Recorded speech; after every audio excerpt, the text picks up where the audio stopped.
எல்லோருக்கும் வணக்கம். நான் உங்க தமிழ். 5 வழி 3 வாசல். இந்த கதையும் இந்திரா சௌந்தரராஜன் எழுதினது தான். அவரோட ஆரம்ப காலங்களில் எழுதின கதை இது.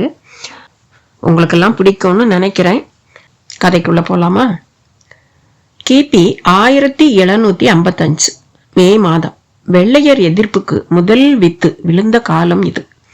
வித்தை விதைத்து வெள்ளையனுக்கு எதிராக தோள் கட்டியவர் தென்மேற்கு பாளையங்களில் நிகரற்ற தலைவராக சரித்திரம் காட்டும் புலித்தேவர். இவருக்கு பிறகுதான் கட்டபொம்மன், மருது பாண்டியர், திப்பு சுல்தான் என்கிற வரிசையை தருகிறது சரித்திர ஆதாரங்கள். இவரது காலத்தை சற்றே நிஜங்களை ஒற்றியடித்துக் கொண்ட கற்பனை கண்ணோடு உற்று பார்த்தபோது புலித்தேவரின் ஊரான நெற்கட்டும் சேவல் கண்ணில் விரிகிறது. தென்காசி சரகத்தில் மேற்கு தொடர்ச்சி மலையின் ஓர் அடிவார சரிவில் திரிகூட மலை மற்றும் பொதிகை மலை காற்று தாளாட்ட அது சீரோடு கிடந்த விதமும், வாசுதேவநல்லூர், வடகரை, பனையூர், சிவகிரி, சேத்தூர், தலைவன் கோட்டை, சொக்கம்பட்டி, ஊத்துமலை என்று சுற்றிலும் சிறு சிறு பாளையங்கள் விரிந்து கிடந்த பாங்கும் மனக்கண்ணில் ஊர்வலம் போகின்றன. இந்த பாளையங்கள் இயற்கையின் நர்த்தன ராஜ்யங்கள். குற்றாலம் தலையணை போல் கொட்டி முழக்கும் அருவிகளோடும், பொதிகை சதுரகிரி என்று இடம் வலமாய் நீண்டும், வருச நாடு வரை உயர்ந்தும் தாழ்ந்தும் அடர்ந்தும் பறந்தும் பொசு பொசுத்தும் வறண்டும் எல்லாமுமாய் கிடக்கும் மேற்கு தொடர்ச்சி மலை சிகரங்களோடும் அதன் வளமைகளோடும் இவை திகழ்ந்த விதத்தில் வெள்ளையனின் தனி பார்வை இவற்றின் மேல் விழுந்ததில் ஆச்சரியப்பட ஒன்றுமே இல்லை. இந்த பாளையங்களை வசப்படுத்த அவன் பட்டபாடு ஒரு புறம் என்றால், இதை கட்டி காக்க மறவர்கள் பட்டபாடு மறுபுறம். இந்த இரண்டுக்கும் ஊடே ஒரு காதல் கதையும் உண்டு. அதை கேட்கும் போது தேன் சொட்டினாலும் அதன் முடிவில் சோகம் மட்டுமே கொட்டும். நல்ல காதல் இந்த உலகத்தில் வாங்கி வந்திருக்கும் வரம் அப்படி. இந்த பாதை என்பது கற்பனை என்றாலும் நிஜமான சரித்திரத்தை இதன் துணையோடு புரட்டி பார்க்கிறேன். சோகம் நிறைந்த இந்த காதல் கதையில் ஜம்னாலால் என்னும் வைர வியாபாரி பிரதானமானவன். அவனது வைரப்பெட்டி இந்த 1991 தேடப்படும் ஒரு விஷயமாகி விடுகிறது. பொக்கிசம் அல்லவா? இந்த சரித்திர படைப்பை ஒட்டி புதுமையாக தொடரும் சமூக படைப்பில் அந்த வைரப்பெட்டியை தேடும் ஒரு கட்டாயம் அந்த கதாபாத்திரங்களுக்கு ஏற்படுகிறது. ஆசை, ஆர்வம் என்று கூட சொல்லலாம். ஒரே நேரத்தில் இரட்டை குதிரை பயணம். இரட்டை குதிரைகளையும் எனது கற்பனை ரதத்தில் இடவளமாக பூட்டியுள்ளேன். ரதம் வேகமாக சுவாரஸ்யமாக செல்வதை நீங்கள் அனுபவிக்கலாம். அதோ வீரர் புலித்தேவர். இவரை புலித்தேவர் என்று சரித்திரம் விളിக்கிறது. எளிமை மற்றும் கம்பீரத்தின் பொருட்டு புலித்தேவன் என்றே நான் விളിப்பதை ஏற்பீராக. வன்புறமும் தின் தோள்களுமாய் மார்பில் பந்தலிட்ட கருமுடி மேல் லிங்காபரணம் ஆட, இடையை வளைத்து பட்டு தார்பாய்ச்சி கட்டி தன் அடர்ந்த மீசையை நீவி என்னை பார்த்து அவர் சிரிப்பது தெரிகிறது. அவரை பிடிக்கவும் பணிய வைக்கவும் படாதபாடு பட்டும் விடாமல் முட்டிய ஆங்கில கிழக்கிந்திய கம்பெனியின் பிரதிநிதியான கர்னல் ஹெரானின் பூனை விழி வெறிப்பும், அவனது ஏவுகணைகளான மாபூஸ் கான், யூசுப் கான் போன்றோரின் முறைப்பும் என்னுள் மின்னி மறைகின்றது. சகலத்தையும் விஞ்சி காதுகளில் ஒலிக்கிறது என் கற்பனை நாயகர் பாளையத்துக்காரர் அம்பலத்தேவரின் அருந்தவ செல்வி மீனாட்சியின் சதங்கை ஒலி. திருக்குற்றால சித்திர சபையில் திரிகூட ராசப்ப கவிராயரின் திருக்குற்றால குறவஞ்சி பாடல் ஒன்றுக்கு அவள் பிடித்த அபிநயத்தில் பிறை சூடிய அந்த சந்திரசேகரனே சொக்கி செருகும் போது இந்த கதையின் நாயகன் வீரன் ராஜேந்திரன் எம்மாத்திரம். அவனை தொட்டு நான் வணங்குகிறேன். என்னை இனி நீங்கள் தொடருங்கள். அன்று கை கரும்பென்ன கணை என்ன நீ என்ன மன்மதா, இந்த செக்கரும்பாவி நிலாவுமே போதாதோ மன்மதமா. கவிராயரின் பாடலை தேர்ந்த ராகத்தில் ஒருத்தி பாட நட்டுவனார் ஜதி சொல்ல துள்ளி கொண்டிருந்தாள் இளவரசி மீனாட்சி. குற்றாலத்தின் சித்திர சபையே வியக்கும் அற்புத நடனத்தில், அவளின் அங்கங்களின் லாவண்யங்களில், அதன் கலா வளைவு நெளிவுகளில், அவள் பரதத்தில் மிக தேர்ந்த கன்னி என்பதோடு அந்த கலைக்காகவே அவள் அவதரித்துள்ளாளோ என்கிற கேள்வி எல்லோர் மனங்களிலும் ஏற்பட, செருக்குடன் திகழும் அம்பலத்தேவரின் திருமுகத்தின் ஒளி விழிகளில் சற்று தூக்கலாகவே அந்த கேள்வி தென்பட்டது. களீரிற்ற சதங்கை ஒலியினூடே திரிகூட ராசப்ப கவியின் செந்தமிழ் பாடலின் இன்ப இசை பதத்தினூடே அருமை மகள் மீனாட்சியை ஊடுருவும் அந்த விழிகளில் தான் எத்தனை பெருமிதம். மெல்ல திரும்பி பக்கமாக அமர்ந்திருக்கும் அவரது சக தர்மினி செண்பக நாச்சியை செருக்கோடு குடைந்தது அந்த பார்வை. செண்பகத்தின் முகத்திலும் கர்வ பிரவாகம். அவள் பரம்பரையில் வாளும் வேலும் மோதி குருதி கொப்பளித்து மட்டுமே பார்த்தவளின் நயனங்கள் முதல் தடவையாக சதங்கை மணிகளின் மோதலினூடே இசை கொப்பளிக்க கூத்தனுக்கே சவால் விடும் நடனத்தை பார்க்கின்றன. நடனமா அது? நயனங்கள் தங்கள் வாழ்வில் கண்டிராத காட்சியல்லவா அது? வினாடிகள் கரைந்து மறையும் மின்னல் அல்லவா கை கால் கொண்டு அபிநயத்துக்கு காத்திருக்கிறது. குற்றாலத்து பொங்கு மாங்கடலில் தெரித்து விழும் வாளை இரண்டு கண்ணாகி அடே அப்பா எத்தனை உணர்வுகளை காட்டிக் கொண்டிருக்கிறது. நூதலும் பிறையும் 100 கதைகள் சொல்கின்றன. குழி கன்னத்தில் புன்னகை பாவம் ஆளை சுண்டுகிறது. திங்கள் சூடிய தேவன் ஒருவனே பாடலின் போக்கில் வளைக்கரத்தை சிரம்மேல் தூக்கி பிறை போல் விரலால் கீறி விழியை ஓர் அலையேறும் படகாய் ஏற்றி இறக்கி அருளும் பாவனையுடன் ஈசனை உருவகித்த அவளது அபிநயத்தில் ஒருவன் மட்டும் மிக மிக உருகி கொண்டிருந்தான். அம்பலத்தேவரின் அருகில் அரவமின்றி நிற்கும் அவன் விழிகள் இமைக்க மறந்து ஏக நேரமாகி விட்டிருந்தது. தென்காசி பண்பொழியூர் பெரிய தலைக்கட்டுகள் சுற்றி நின்று ரசித்துக் கொண்டிருக்க தேவரின் அருகில் நிற்கும் அவரது மெய்க்காவலன் தன்னிலை மறந்த நிலையில் மனதுக்குள் மீனாட்சியின் திருமுகத்தை தன் இதழ்களால் ஒற்றி எடுக்கும் அளவுக்கே போய்விட்டிருந்தான். என்ன துணிவு! அவனது துரதிர்ஷ்டம் கற்பனையில் மாத்திரமே நிகழ முடிந்த அதையும் ஒருவர் உணர்ந்தது போல அவன் அருகே வந்து நிற்க தொடங்கினார். வயதான அவர் முகத்தில் அனுபவ ரேகைகளின் காய்ப்பு. பார்க்க முதிர்ந்த ஒரு படைவீரனை போன்ற தோற்றம். ராஜேந்திரா, ராஜேந்திரா என்று காதோரமாக கிசுகிசுத்தது அவர் உதடு. அவன் மீளவில்லை. அடே ரசிக சிகாமணி என்று சற்றே கடுகடுக்க அவன் திடுக்கிட்டு மீண்டான். அவரை பார்த்து லேசாக மிரண்டான். வாருங்கள் மாமா என்றான் மெலிதான வழிசலோடு. உன் வரவேற்பு இருக்கட்டும். என்னடா இது தகுதிக்கு மீறிய மயக்கமும் கனவும்? கனவா? ஆம், உன் கண்களில் தெரிகிற கனவைத்தான் சொல்கிறேன். மீனாட்சி பாளையக்காரர் மகள். இந்த சித்திரை மாதத்தின் ஈடில்லாத வெள்ளி நிலா அந்த பதுமை. அவளை நினைத்து கிறக்கமா உனக்கு? ஏதோ போகிறது என்று மகளை இந்த குற்றால திருச்சபையில் ஆடவிட்டு அனுபவித்துக் கொண்டிருக்கிறார் தேவர். உன்னை இப்படி ஒரு கடமை மறந்த நிலையில் பார்த்தால் உன் கண்களையே தோண்டி எடுத்து விடுவதோடு அதற்கு காரணமான மீனாட்சியின் கலையார்வத்துக்கும் முற்றுப்புள்ளி விழுந்துவிடும். இப்போது நீ தேவரின் மெய்க்காவலன், ஒரு சாதாரண ஏவலன். இந்த பண்பொழியூர் பாளையத்தின் அரச ஊழியன். ஞாபகத்தில் வைத்துக்கொள். எச்சரித்தவரை சோர்வாக அவன் பார்க்க மீனாட்சியின் நாட்டியமும் முடிவுக்கு வந்தது. வர்ண முத்திரை ஒன்றுக்குள் கை விரல்களை மொட்டு தாமரையாக்கி வணங்கி சிரம் சாழ்த்தி மேடையை சுற்றி வந்து தேவரின் திருமுன் நிமிர்ந்தாள். இளவரசி மீனாட்சி திடுமென்று கூட்டத்தவர் அவள் பெயரை சொல்லி வாழ்க என்னும் வாழ்த்தொழியை கிளப்ப தேவர் முகம் ஜோதி பிரகாசம் பெற்றது. மீனாட்சி, அற்புதமாக ஆடினாயம்மா. நம்ம வம்சாவளியில் யாரும் உன் போல இப்படி கலையார்வம் காட்டி ஆடியதாக எனக்கு தெரியவில்லை. பரத நடனம் இந்த குற்றாலமூர்த்தியின் தனிப்பெரும் சொத்து. தேவதாசிகள் மட்டுமே அதை ஆடி காண்பித்து மற்றையோர் அதை நெருங்கவே மிக யோசித்த வேளையில் உன் மூலமாய் அதை யாவர்க்கும் பொதுவாக நான் உணர்த்த விரும்புகிறேன். ராஜ்ய பாரம் மிகுந்த என் நெஞ்சில் இன்று உன் நடனம் தேன்மாறி பெய்தது. வாழ்க உன் கலை! பரவசத்தோடு வாழ்த்தினார். அப்போது கூட்டத்தினூடே ஏதோ சலசலப்பு. ஆகிருதியாய் ஒருவன் புரவி மேல் ஏறி வந்திருந்தான்.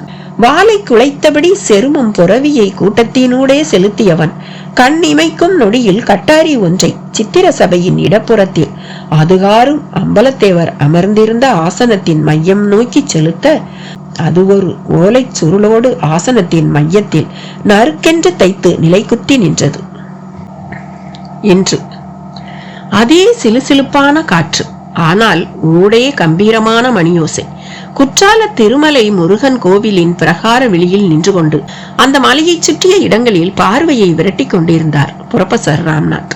குறிப்பாக தான் புதிதாக விலைக்கு வாங்கியிருக்கும் அந்த பாழடைந்த வீடு மேற்கு தொடர்ச்சி மலையின் அடிவார சரிவில் எங்காவது தென்படுகிறதா என்கிற எதிர்பார்ப்பில் அவரது விழிமணிகள் தட்டாமாலை சுற்றி கொண்டிருந்தன.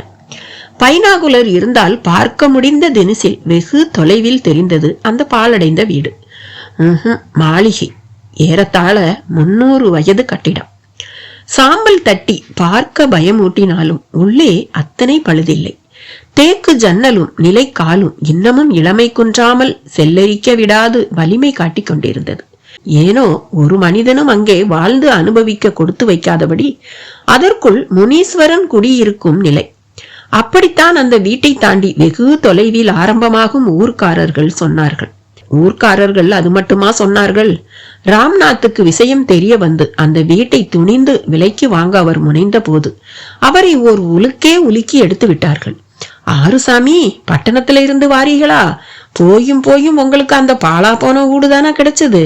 வேற இடம் பாருங்க சாமி, அது விளங்காத ஊடு. அட ஆமாங்க, அதுல முனீஸ்வரன் குடி இருக்காப்படி. அவரை தவிர வேற யாரு குடி வந்தாலும் வர்றவங்க தொலைஞ்சாங்க. வாயிலையும் மூக்கிலையும் ரத்தம் கக்கி செத்தவங்க எம்புட்டு பேர் தெரியுமா? சகட்டு மேனிக்கு மற்றவர்கள் பேச பேச ராம்நாத்துக்குள் பயம் கூடாமல் அந்த வீட்டை வாங்கியே தீர வேண்டிய வெறி தலைக்கே ஏறிவிட்டது. வாங்கியும் விட்டார்.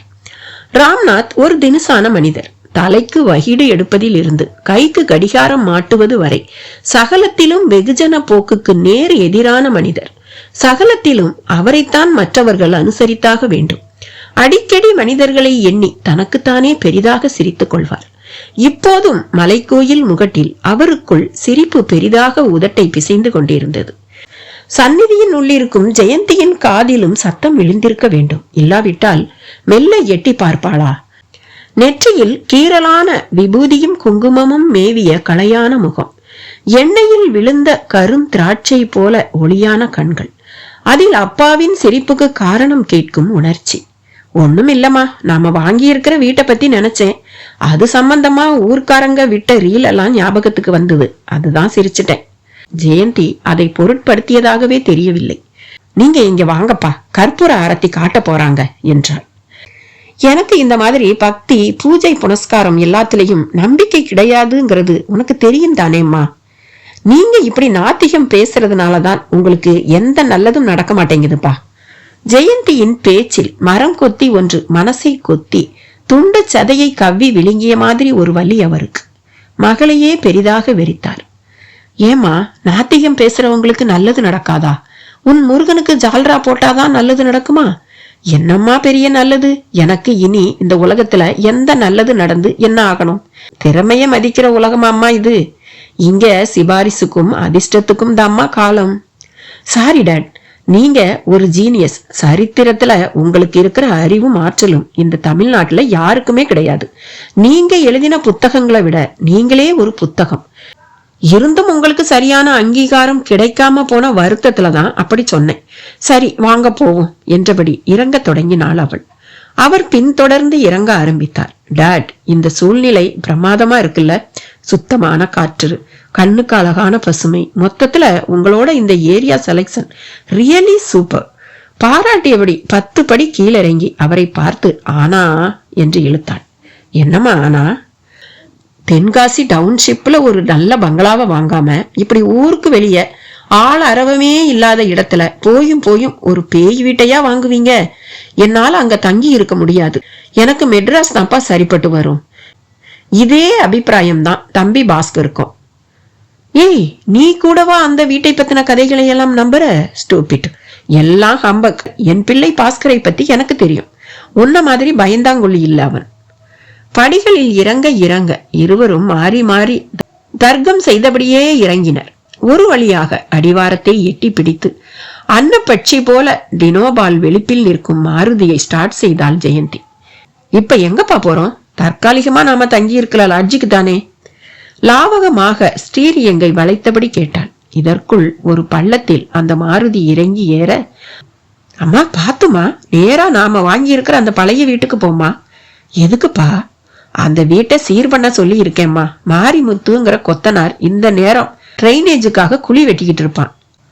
பயத்தோடு மாரிமுத்து குழி வெட்டி கொண்டிருந்தான். அந்த பாழடைந்த வீட்டின் பின்புறம் ஏகாண்டமாய் வளர்ந்துவிட்ட வாத நாராயண மரத்துக்கு கீழே மாட்டு தொழுவம் போன்ற இடிந்த ஒரு கட்டட அமைப்புக்கு முன்னே மாரிமுத்துவின் கடப்பாறை மண் பிண்டங்களை கெல்லி கெல்லி எடுத்து ஏறத்தாழ 5 அடி ஆழ குழியை தோண்டி முடித்திருந்தது. மாரிமுத்துவோ மனதுக்குள் முனீஸ்வரனிடம் மண்டியிட்டிருந்தான். சாமி, வயிற்று பொழப்புக்காக இதை செஞ்சுக்கிட்டு இருக்கேன், என்ன தண்டிச்சிடாதே என்ற முணுமுணுப்பு வேறு. இந்த வேலை பார்த்து கடப்பாறை டொப்பென்று எதையோ தகர்த்தது போல சத்தமிட ஒரு ஓட்டாஞ்சில்லி தெரித்து விழுந்தது. அது விழுந்த இடத்தில் பெரிதாக பானை போல ஒரு தோற்றம். தீவிரமாக புதையலோ என்கிற எண்ணத்தோடு மண்ணை விளக்க அந்த பானை வளைவு மகா பெரியதாகிக் கொண்டே போய் ஒரு குதிர் போல காட்சியளித்தது. கடப்பாறை முனை தூர்த்த இடத்தை மேலும் தூர்த்து உள்ளே எட்டி பார்த்தான். அவனது சப்த நாடியும் நொறுங்கி போனது. பயத்தில் தொண்டையில் காற்றின் தேக்கம் அவனை மூச்சு திணறவிட்டு ஒரு வழியாக அலற விட்டது.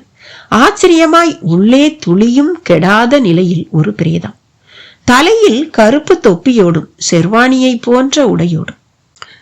அன்று அத்தனை பேரும் பிரமித்து நிற்க அந்த புரவி வீரன் வந்த வேகத்தை போல பல மடங்கு வேகத்துடன் திரும்பி செல்ல தொடங்கியிருந்தான்.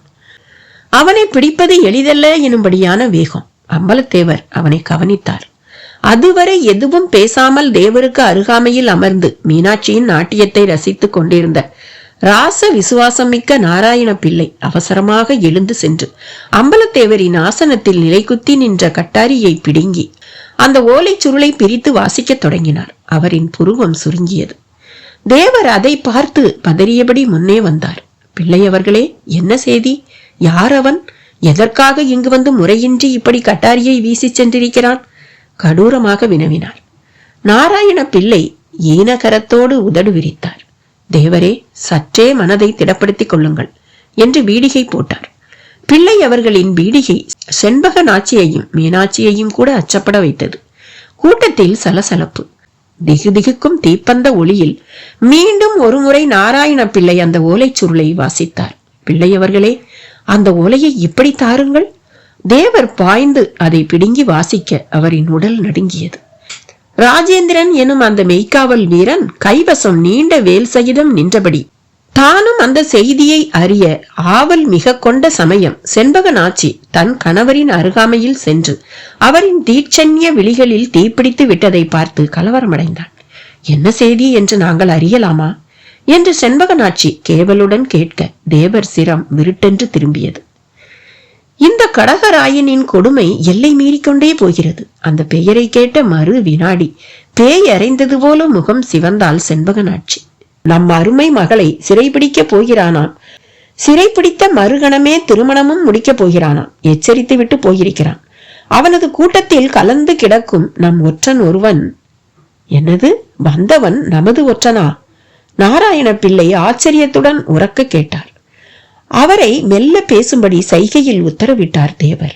பெட்டி பாம்பாக அடங்கினார் பிள்ளை. மற்ற விஷயங்களை நாம் அரண்மனைக்கு சென்று பேசிக் கொள்ளலாம், கிளம்புங்கள் என்றபடி தேவர் அங்கிருந்து புறப்படும் சமயம் பட்டர் ஒருவர் பணிந்து வந்து முன்னால் நின்றார். என்ன விஷயம்? தேவர் பெருமானுக்கு பரிவட்ட உபச்சாரம் செய்ய நடராஜர் திருச்சன்னதிக்கு வர பிரார்த்திக்கிறோம் என்றார். மன்னிக்க வேண்டும், தரிசிக்கும் மனநிலையில் நான் இப்போது இல்லை. தேவர் இப்படி கூறுவது அபச்சாரமாகும். குற்றாலநாதன் அருள் இருந்தால் எவராலும் எதையும் என்றும் செய்தல் இயலும் அல்லவா? மகாவீரரான தாங்கள் அறியாததா? இன்று தங்கள் புதல்வியார் வேறு நடனமாடி நடராஜமூர்த்தியை மகிழ்வித்திருக்கிறார். அவனது 5 சபைகளிலும் இந்த சித்திர சபை மகோன்னதமானது. தட்டாது அவன் அருள் பெற அழைக்கின்றோம். இதற்கு மேல் பட்டரின் கூற்றை தட்ட தேவரால் இயலவில்லை. பட்டரை பின் தொடர்ந்தார். ராஜேந்திரன் தன் வேலினால் இட விலாசம் அளித்து சக வீரர்களுடன் தேவருக்கு பாதுகாப்பாக செல்ல பட்டு சரசரக்க செண்பக நாச்சி உடன் விரைகிறாள். சதங்கை சப்திக்க இருவரின் ஊடே மீனாட்சியின் அன்னநடை. ராஜேந்திரன் அந்த சலசலப்பான நிலையிலும் மீனாட்சியின் உருவத்தை தன் மனதில் எழுதி கழித்து கொண்டிருந்தான். திகுதிகுக்கும் தீப்பந்த வீரர்களின் வரிசை, திமு திமுக்கும் மத்தள ஓசை, ஊடே தேவரின் ராஜநடை. சகலத்துக்கும் மத்தியில் தன்னை ரசனையோடு கண்காணிக்கும் ராஜேந்திரனின் கள்ளப்பார்வையை மீனாட்சியும் கவனித்தே வைத்திருந்தாள். ராஜேந்திரனால் உணர்ச்சிகளை கட்டுப்படுத்த இயலவில்லை என்பதை அவனது தவிப்பால் புரிந்தும் வைத்திருந்தாள். காடகராயன் என்னும் மலைக்கள்ளன் ஒருவன், மனித பிறவிக்கே களங்கம் உண்டாக்கும் வழிப்பறி கூட்டத்தின் ரௌத்ரன் ஒருவன் தன்னை கைவசப்படுத்தி மணக்கப் போகும் எச்சரிக்கையினால் ஏனோ அவள் மனம் பாதிக்கப்படவில்லை. கன்னியர் வேட்டையில் அந்த பிராந்தியத்தையே கலக்கி கொண்டிருக்கும் காடகராயனின் பெயரை கேட்டாலே நடுங்கும் பெண் மக்கள் நடுவில் மீனாட்சியால் மட்டும் எப்படி சலனப்படாமல் இருக்க முடிகிறது என்பது மிகுந்த ஆச்சரியத்துக்குரிய ஒன்றாகவும் இருந்தது. இதற்குள் திருச்சன்னதியும் வந்துவிட்டது. ஓதுவார்களின் தமிழிசை பாடல்கள் பிரகாரமெங்கும் ரீங்காரம் செய்து கொண்டிருந்தது. கற்ப கிரகம் முன்னால் கைகூப்பி நின்றார் தேவர். செண்பகனாட்சியும் சேர்ந்து கொண்டாள். ஐயனே, வல்லமை தா, சண்டாளர்களை சடுதியில் சாய்க்கும் வல்லமையை தா, இந்த இயற்கை இசைபட ஆளும் வல்லமை தா. அவரது மனதில் பிரார்த்தனை எண்ணங்களின் ஊர்வலம். லேசாக திரும்பி மகளை பார்த்தார். ஒரே மகள். சித்திரத்தில் எழுதி பார்த்த பின்னர் சென்னியிலே அதை நிரப்பி தவத்துக்கான வரம்போல வந்துதித்த வண்ணமலர். என் பரம்பரையின் அன்பு சொத்து. அரசாங்க பணியின் நிமித்தம் கூடல் மாநகர் சென்றிருந்த வேளையில் சொக்கனையும் அங்கையர்கண்ணியையும் வழிபட்ட சமயம், அதிலும் அங்கையர்கண்ணி திருச்சன்னதியில் மெய்மறந்த சமயம் காதோரம் அந்த செய்தி வந்து சேர்ந்தது. தேவரே, தங்களுக்கு திருக்குமாரி ஜனித்திருக்கிறாளாம். புலகாங்கிதத்துடன் அந்த கணமே பிறந்திருப்பது இதே அங்கையர்கண்ணி என்று உணர்ந்து மீனாட்சி என்று திருநாமம் இட்டு அழைக்க பெற்றவள்தான் மீனாட்சி. அவளை இப்போது உற்று பார்த்தபோது தேவரின் மனம் பூரித்து மகிழ்ந்தது. இந்த வாச மலரை அந்த காடகராயன் மனதில் நினைத்து கூட பார்க்க கூடாதே. என்ன திமிர்! மணந்து கொள்ள விருப்பமாமே, சிறை பிடிப்பானாமே. அடே காடகராயா, சந்நிதி என்றும் பாராமல் உணர்ச்சி வசப்பட்டு கத்தினார் தேவர். உள்ளே கற்பூர ஆரத்தி நிகழ்ந்தது. அந்த ஆரத்தி சுடரை பட்டர் ஏந்தி வர கண்களில் ஒற்றிக்கொண்டார். லேசாக விழிகள் கலங்கி விட்டிருந்தன தேவருக்கு. அதை தொடர்ந்து பரிவட்ட உபச்சாரங்கள் நிகழ்ந்தன. சுவாமியின் மாலை ஒன்றை மீனாட்சியின் கழுத்தில் சாற்ற பட்டர் முற்பட்ட போது அவரை தடுத்து நிறுத்தினார் தேவர். பட்டரே, என்ன இது? என் மகளின் திருக்கழுத்தில் ஒரு மாவீரன் தான் மாலையிட வேண்டும். பட்டர் பதறி போய் மாலையை மீனாட்சியின் கைகளில் தர அவள் தந்தையை வியப்போடு பார்த்தாள். அவள் அதை பெரிதாக கருதியதாக தெரியவில்லை. ஆனால் ஏனோ ராஜேந்திரன் பெரிதாக கருதினான். வயது முதிர்ந்த பட்டர்பிரான் சம்பிரதாய நிமித்தம் செய்ய முனைந்த செயல்பாட்டுக்கே இந்த தடை என்றால், சாதாரண படை வீரனான தனக்கெல்லாம் அவனால் கேள்வியின் பாரத்தை சுமக்க முடியவில்லை. கச்சிதமாக இந்த இறுக்கமான வேளை மீனாட்சி அவனை பார்த்தாள். இதழ்களுக்கிடையில் சிநேகமாய் அவன் மட்டும் உணரும்படியாய் ஒரு சின்ன புன்னகை வீசினான். பள்ளத்தில் கிடந்தவன் எதிரே ஒரு கயிறாக அந்த புன்னகை சென்று விழுந்தது. அவன் காலடியில் உலகம் நழுவும் ஒரு பிரம்மை. பலத்த பாதுகாப்பான அந்த சூழலில் சந்நிதியின் பிரகார மண்டப தூண் ஒன்றின் பின்னால் சிவந்த விழிகளோடு ஒருவன். இன்று தாலிக்குள் பிரேதத்தை பார்த்த கொத்தனார் மாரிமுத்துவுக்கு விதிர்ப்பு ஏற்பட்டிருந்தது. காதோரமாய் வியர்வை கும்மாளமாய் ஒழுக ஆரம்பித்தது. மிரண்டு போய் பின்னுக்கு வந்தான். முனுதேவரே, உதட்டில் உக்கிரமான முணுமுணுப்பு. அப்படியே கடப்பாறையை கீழே போட்டுவிட்டு பின்னோக்கி நடந்தான். திறந்து கிடக்கும் வீட்டின் தாழ்வார பிசுபிசுப்பில் கால்களை செலுத்தி ஒரு வழியாக வாசல் பக்கம் வந்தான். சிதைந்த மதில் சுவரும் துருவேறிய கம்பிக்கிராதி கதவும் வா வா என்றன. முனீஸ்வரா, பயத்தை தவிர்க்க உக்கிரமாக கத்திக்கொண்டே வேகமாக கதவை தாண்டி கப்பி சாலைக்கு வந்தான். சாலையோரமாக கூட்டம் கூட்டமாக தும்பை செடிகள், ஊடே ஊடே ஊமத்தை, முள்ளுருண்டை காயோடு HMVயின் கிராம போன் குழாய் போன்று வெள்ளை பூவோடு ஓணான்கள் ஊடாட காற்றில் ஆடிக்கொண்டிருந்தது. பல அடி தூரம் வரை மேடும் பள்ளமுமான பொட்டல். அதற்கு அப்பால் சோனாச்சலம் செட்டியாரின் கடலை வயல். வயலின் அந்த பக்க முடிவில் டிராக்டர் ஒன்று புல்கட்டோடு படபடவென தென்காசிக்கு செல்வது தெரிந்தது.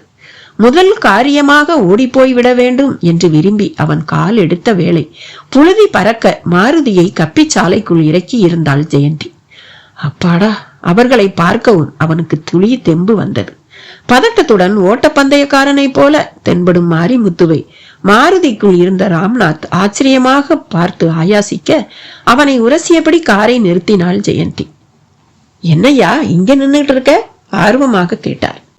இன்னும் எப்படி இங்க இருக்கேன்னு கேளுங்கய்யா. அவன் குரலில் தந்தி கட்டைகளின் கடகடப்பு. என்னையா சொல்ற? வீட்டுக்குள்ள போய் பாருங்க, தெரியும். ஏன் நீ வரமாட்டியா? அவர் கேள்வியோடு காரை விட்டு இறங்கினார். அவன் அவரை கெஞ்சலாக பார்த்தான். சார், என்ன விட்டுருங்க சார். உங்க பேச்ச கேட்டு ஒரு தைரியத்தோட தான் இந்த வீட்டுக்கு வேலை பார்க்க வந்தேன். என் கூட்டாளிங்க யாரும் வரமாட்டேன்னுட்டாங்க.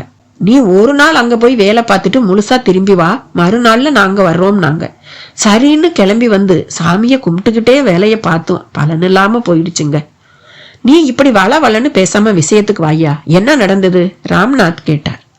நீங்களே வந்து பாருங்க என்று அவன் கம்பி கிராரி கேட்டை கடந்து திரும்பி திரும்பி பார்த்தபடி உள்ளே நடந்தான். ஜெயந்தியும் காரை விட்டு இறங்கி சூழ்நிலையை அளந்தபடி ராம்நாத்தோடு பின்தொடர்ந்தாள். வாத மரத்தில் இருந்த ஆந்தையை பார்த்து திடுக்கிட்டு அப்பாவை நெருக்கமாக சமீபித்து நடந்தாள். தரை பிசு பிசுப்பில் அவளது ஹை ஹீல்ஸ்கள் அச்சு போட்டன. வீட்டை அனாவசியமாக சுற்றாமல் நேராக பின்பக்க கொல்லைப்புறத்தை எட்டினர். வாத நாராயண மரம் இலைகளை தூவி தரை பரப்பை வெகுவாக மூடியிருக்க அந்த சருகு இலைகளில் காற்றின் கொஞ்சல் சத்தம். அதன் நிழல் புரளும் இடத்தில் தொழுவ கட்டடம் முன்னால் தோண்டப்பட்ட குழி, அதில் மண் கவளங்களின் ஒட்டுதலோடு பெரிதான தாளி. அதன் வயிற்று பகுதி குண்டடிப்பட்டு சிலுங்கி போனது போல கடப்பாறை முனைப்பட்டு உடைந்து தெரிய அதை நோக்கி மாரிமுத்து மிளர்ச்சியோடு ஆள்காட்டி விரலை நீட்டினான். அது வழியாக பார்த்து ராம்நாத்துக்கு திகைப்பு. ஜெயந்தியை திரும்பி பார்த்தார். என்னப்பா? ஜெயந்தியின் குரலில் ஈனஸ்வரம். ஏதோ டெட் பாடிமா. டெட் பாடியா? ஆமாம்மா, எனக்கு ஒன்னும் புரியல. இந்த வீடு லாயக்கப்படாதுன்னு எவ்வளவு பேர் சொன்னாங்க, கேட்டீங்களா? இப்ப பாருங்க, என்னப்பா பண்றது? ஜெயந்தியின் இடிப்பை தொடர்ந்து மாரிமுத்து பக்கம் திரும்பினார் ராம்நாத். யோ, எப்படியா இங்க வந்துச்சு இந்த பணம்? பக்குவமா தாலிக்குள்ள போட்டு அத்தோடையே புதைச்சிருக்காங்க. எவனாவது கொலை பண்ணிட்டு இப்படி செஞ்சுட்டானா? அப்படி தெரியல சாமி, பட்டென்று பதில் மாரிமுத்துவிடம். எதை வச்சியா அப்படி தெரியலங்கிற? சமீபமா புதைச்சிருந்தாங்கன்னா எனக்கு தோண்ட ரொம்ப சுலபமா இருந்திருக்கும். ஆனா தரை ரொம்ப இறுக்கமா இருந்துச்சுங்க. அதோட கொலை செஞ்சிருந்தாங்கன்னா அவங்க உடம்ப மண்ணு தின்னு அழிஞ்சு போகட்டும்னு குழியில தாங்க புதைப்பாங்க. ஒரு தாலியை எடுத்து அதுக்குள்ளார போட்டு இப்படி பக்குவமா ஆதிவாசிங்க மாதிரியா புதைப்பாங்க? அவன் பேச்சில் தொனித்த லாஜிக்கில் ராம்நாத்துக்குள் ஒரு புது மின்னல். நெடுநேரம் எதுவும் பேசாமல் யோசித்தார். மாரிமுத்து இருவரையும் மாறி மாறி வெறித்து விட்டு கேட்டான். இப்படி வாயே திறக்காம இருந்தா எப்படி சார்? ராம்நாத் அவன் கேள்வியை தொடர்ந்து திரும்பவும் அந்த பிரேதத்தை உற்று பார்க்க ஆரம்பித்தார். நன்றாக பார்க்க தோதாக தாலி துவாரத்தை கடப்பாறையால் மேலும் பெரிதாக்கினார். அதன் ஆடை அமைப்பு தற்கால ஆடை தையல் அமைப்புக்கு துளியும் பொருந்தாமல் கை தையலாக தெரிய தலைக்குள்ளாயும் வெளிர் கருப்புக்கு உருமாறி விட்டிருந்தது. தொட்டால் சரிந்துவிடும் தினுசில் தாலியின் அடிப்பரப்பில் காலை நீட்டி அமர்ந்த நிலை. உடம்பு ஏகத்துக்கும் சுருங்கி இருந்தது. நீட்டி படுக்க வைத்தால் 3 அடி உயரம் கூட தேராது என்பது போல தோன்றியது. கை விரல்கள் எலும்போடு கூடி ஒட்டி போய் ஏதோ மருந்து தடவப்பட்டது போல திட்டு திட்டாக களிம்பு மேலே தெரிந்தது. ஊன்றி பார்த்தார் ராம்நாத். லேசாக ஒருவித புது நெடி கமலத் தொடங்கியது. மூவருமே மூக்கை சீந்தினர். ராம்நாத்தின் விழிகளில் மெர்க்குரி வெளிச்சம் மெல்ல டெவலப் ஆவது போல ஒரு பரவசம். ஜெயந்தி, இது இந்த நூற்றாண்டு மனிதனோட பிரேதமே இல்லம்மா என்றபடி அவள் பக்கம் திரும்பினார். என்னப்பா சொல்றீங்க? ஆமாம்மா, எகிப்து பக்கம் இப்பவும் பல வருஷங்களுக்கு முன்னாடி இறந்து போனவங்களோட இந்த மம்மி ரொம்ப ஃபேமஸ் இல்லையா? இந்தியாவுல இந்த மாதிரி பாடி கிடைச்சதா நான் கேள்விப்பட்டதே இல்லை. ஆனா இப்ப கிடைச்சிருக்கு. அதுவும் ஒரு ஆர்கியாலஜி ஆர்வமுள்ள வரலாற்று புரொஃபஸரான எனக்கே இது கிடைச்சது ஒரு ஆச்சரியமான விஷயம்தான் என்றபடி துளியும் பயமின்றி அந்த உடலின் மிக அருகாமைக்கு சென்று உற்று பார்த்தார். கழுத்தில் ஒரு அபூர்வ ருத்ராட்ச மாலை, இடுப்பில் தளர்ந்து கிடக்கும் தோல் பெல்ட், முழு கைவரை மூடிய ஆடை லேசாக மேலே தூக்கிய நிலையில் தெரிய இடது கையின் மணிக்கட்டில் ரசமணி பொருந்திய கயிறு. அந்த இடத்தில் பச்சை குத்தினது போல ஏதோ ஒரு எழுத்து. ஆடையை பதவிசாக தூக்கிவிட்டு அந்த கைப்பரப்பை பார்த்தபோது ஜம்னாலால் என்கிற இந்தி எழுத்துக்கள் முழுவதாக தெரிந்தன. வடக்கே பம்பாயில் சில காலம் புரொஃபஸராக பணியாற்றிய அனுபவத்தில் கைவர பெற்றிருந்த இந்தி ஞானம் ராம்நாத்துக்கு மிகவே உதவியது. வலது கையையும் பக்குவமாக ஆடையை விலக்கி பார்த்தபோது ஒரு விரலில் கலன்று விழும் நிலையில் இருந்த ஒரு வைர மோதிரம் சூரிய கதிர் பட்டு ஒரு ஒளி மின்னலை சடாரென்று வெட்டியது. அன்று அவன் விழி சிவப்பில் கோபத்தின் காய்ச்சல். தலைக்கு பாகை அணிந்து முகத்தில் மீசை வரை அந்த பாகையின் எஞ்சிய பகுதியால் மறைத்து கொண்டிருந்தான். லேசாக அது விலகிய போது கன்னத்தில் ஒரு கத்தி கிழித்த தழும்பு. பரந்த மைதானம் போன்ற திறந்த மார்பு, மலைமுகட்டை போல அதில் மேடு பள்ளங்கள், உருக்கி வார்த்த உருக்கு வார்ப்படம் போல தென்பட்ட அவனது புஜ பரப்பில் ஒரு சிங்கத்தையே கட்டியணைத்து புரண்டவன் அவன் என்பதற்கு சாட்சியாக வீர தழும்புகள், 6 அடிக்கு குறைவில்லாத உயரம், கடூரம் ஒன்று மனிதனாகிவிட்ட மாதிரியான தோற்றம். அதுவே அவன்தான் காடகராயன் என்பதை சொல்லாமல் சொல்லியது. ஏதோ ஒரு தருணத்துக்காக அவன் காத்திருக்கிற மாதிரி தோன்றியது. ஓசைப்படாமல் காரியத்தை சாதிக்க வந்த இடத்தில் தனது வீரன் ஒருவனே புயலென வந்து கட்டாரி எறிந்து தேவருக்கு முன்னெச்சரிக்கை செய்த அதிர்ச்சி அவனுக்குள் அலைமோதி கொண்டிருந்தது. துரோகி, என்னுடனே இருந்து கொண்டு எனக்கே துரோகமா? வந்து உன்னை கவனித்துக் கொள்கிறேன் என்கிற கொக்கரிப்பு அவனிடம். யார் என்ன எச்சரித்தாலும் மீனாட்சியை நான் இன்று கவர்ந்து செல்லாமல் விடமாட்டேன் என்கிற சபத உணர்வில் இருந்தான் காடகராயன். முன்வைத்த காலை பின் வைக்காத அவன் வீரத்தில் அஷ்ட திக்குகளுமே அலறி புடைக்கும் என்றால் அதை கேட்கவா வேண்டும்? மீனாட்சியை பார்க்கும் முன் வரை கிடைத்த பெண்களையெல்லாம் பெண்டாடியவன் மீனாட்சியை பார்த்த வினாடியே மாறிவிட்டான். கல் நெஞ்சில் காதலின் கசிவு. மெல்ல கசிந்த அந்த ஈரம் ஒரு ஊற்று கீற்றை போல பீரிடவே தொடங்கிவிட்டது. கவர்ந்து சென்று கைப்பிடித்தால்தான் ஆயிற்று. தூக்கிலேற்றி மகிழ அம்பலத்தேவர் உட்பட சகல பாளையத்தாரும் அவனுக்கு வலை விரித்திருக்கும் தருணத்தில் பெண் கேட்டு மாப்பிள்ளையாக எந்த யோக்கியதையில் செல்ல முடியும்? கூட்டத்தவரோடு புரிந்த வழிப்பறிகளில் பெட்டி பெட்டியாக பொன்னை நிரப்பிக் கொண்டாகிவிட்டது. அதற்கு துளியும் குறையாத அவப்பெயர் அல்லவா நாடெங்கும் நிரம்பி இருக்கிறது. எவ்வளவோ கள்வர் கூட்டங்கள். அது என்னவோ காடகராயன் என்றால் அநேகருக்கு உயிர் மூச்சே உபத்திரவமாகி விடுகிறது. அந்த காடகராயன் இதோ தயாராகி விட்டான். மெல்ல கூட்டத்தின் ஊடே நுழைகிறான். தேவர் தன் சக தர்மினி சகிதம் மீனாட்சியோடு தனது கோச்சு வண்டியை நோக்கி நடையிடத் தொடங்குகிறார். முன்னும் பின்னுமாக நாலுமாக 8 வீரர்கள். பாதையில் பகலுக்கு நிகரான நிலவின் ஒளி. பின்னால் ஒரு கோச்சு, அதில் நாராயண பிள்ளை உட்பட முக்கியஸ்தர்கள் ஏறிக்கொள்ள குதிரைகளின் குதி தாளம் தொடங்குகிறது. மீனாட்சிக்கும் செண்பகநாட்சிக்கும் விசேஷமான கோச்சு. அதற்கு காவலாக வரும்படி அதிகப்படியாக சில வீரர்களை பார்வையாலேயே பணிக்கிறார் தேவர். அவர்களில் ராஜேந்திரனும் அடங்கியதில் அவனது ஊனில் தேன் துளி பட்டது போன்ற இன்பம். மெல்லிய திரைச்சீலைக்குள் தெரியும் மீனாட்சியை பின்தொடரும் ஆபத்து ஒன்றை பற்றி துளியும் அறியாதவனாக அடிக்கொரு பார்வை அவளை பார்த்து ரசித்தபடியே குதிரை மேல் தன் பயணத்தை தொடர்கிறான் ராஜேந்திரன். அவனது குதிரை ஏற்றத்திலும் ஒரு கம்பீரம் இருக்கத்தான் செய்கிறது. அந்த அஷ்டமங்கல புரவி கூட அவனுக்கு மிகவும் கட்டுப்பட்ட தினசில் அவன் கட்டளைகளுக்கு ஏற்ப செயல்பட்டு கொண்டிருக்கிறது. மீனாட்சி அதை ரசித்தபடி உட்கார்ந்து கொண்டிருக்கிறாள். முன்புறமாக அமர்ந்திருக்கும் ராஜேந்திரனின் மாமாவான அந்த முதிய கோச்சு ஓட்டியிடம் ஒரு வகை பொய் கோபத்தோடு கேட்டும் விடுகிறாள். ஆமா, யார் அது புதுசா சதா என்னையே வெறிச்சுக்கிட்டு? அதை கேட்டு செண்பகநாட்சி திரைச்சீலை விலக்கி ராஜேந்திரனை பார்க்க அந்த முதிய கோச்சு ஓட்டி பதறி போகிறார். புதிய வீரன் இளவரசி, என் தமக்கை மகன் மிக நல்லவன். நல்லவன் ஏன் வெறிக்கிறான்? மீனாட்சி கேட்க அது முதியவரிடம் பதறல் தொடர்கிறது. நில ஒளியோடு கலந்து வீசும் குற்றால தென்றலின் குளுமை திடுமென்று வெப்பமாகிவிட்ட மாதிரி படுகிறது அவருக்கு. கோச்சின் போக்கில் கூட வேகம் குறைந்த தேக்கம். முன்னால் ஒரு 100 அடிக்கு அப்பால் தேவரின் கோச்சு புழுதி கிளப்பியபடி சென்று கொண்டிருக்க அந்த பாதையின் சாலையோர மரக்கூட்டம் ஒன்றின் பின்னால் இருந்து ஒரு புரவி மேல் திடுமென்று தென்பட்டான் காடகராயன். கைவசம் அதிசயமாக துப்பாக்கி. கணத்தில் அதை துல்லியமாக இயக்க ராஜேந்திரனும் மற்ற வீரர்களும் அடிபட்டு துள்ளி கீழே விழ புரவியோடு கோச்சை நெருங்குகிறான் அவன். சத்தம் எதிரொலித்து முன்னால் செல்லும் தேவரின் கோச்சையும் பின்னால் வரும் கோச்சையும் சிலிர்க்க விட திரைச்சீலையை விலக்கி மீனாட்சியை பற்றி வெளியே இழுத்தான் காடகராயன்.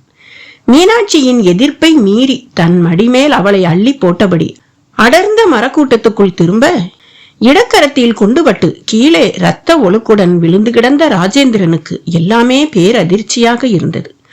அருகாமையில் குண்டு சத்தம் கேட்டு மிரண்ட புறவிகளின் தேம்பலான துள்ளல் வேறு. கோச்சின் மேல் அந்த முதிய கோச்சு ஓட்டியும் ராஜேந்திரனின் மாமனுமான அந்த மனிதன் மார்பில் குண்டுபட்டு சுவாசம் நீக்கி இருந்தார். செண்பகநாட்சி அலறத் தொடங்கினாள். நாராயண பிள்ளை ஏறி வந்த கோச்சு இதற்குள் அவர்களை சமீபிக்க பிள்ளையின் பார்வை எதிரேயே காடகராயன் புரவி காட்டுக்குள் அதிக திமிரலாக ஓடுவது தெரிந்தது.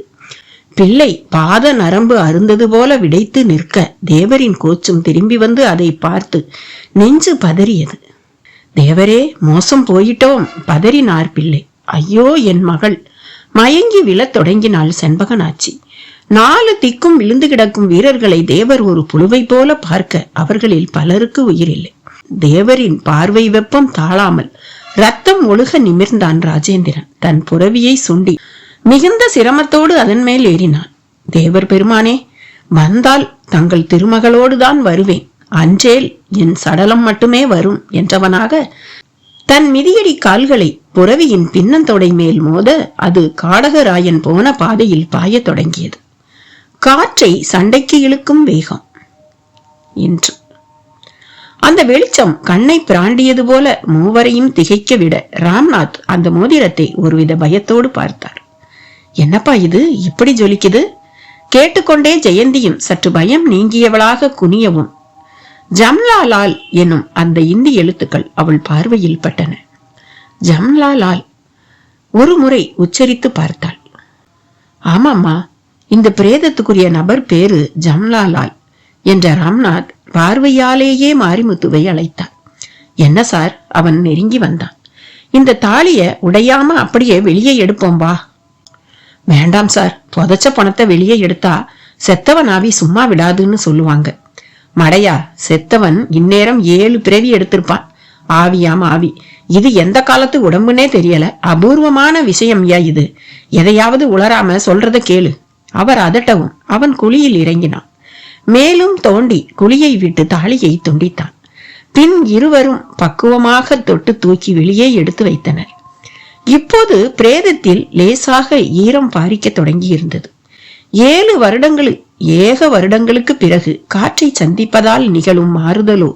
தாலியை கீழே வைக்க சரிக்கும் போது உடம்பும் சரிந்தது. முதல் தடவையாக உடம்பின் பகுதிகள் தாலி பரப்பில் நகர்ந்து மோதவும் நெற்றி தோல் வளண்டது போல் பீத்து போய் தொங்க தொடங்கியது. பதறிய ராம்நாத்துக்கு உடனேயே புரிந்துவிட்டது.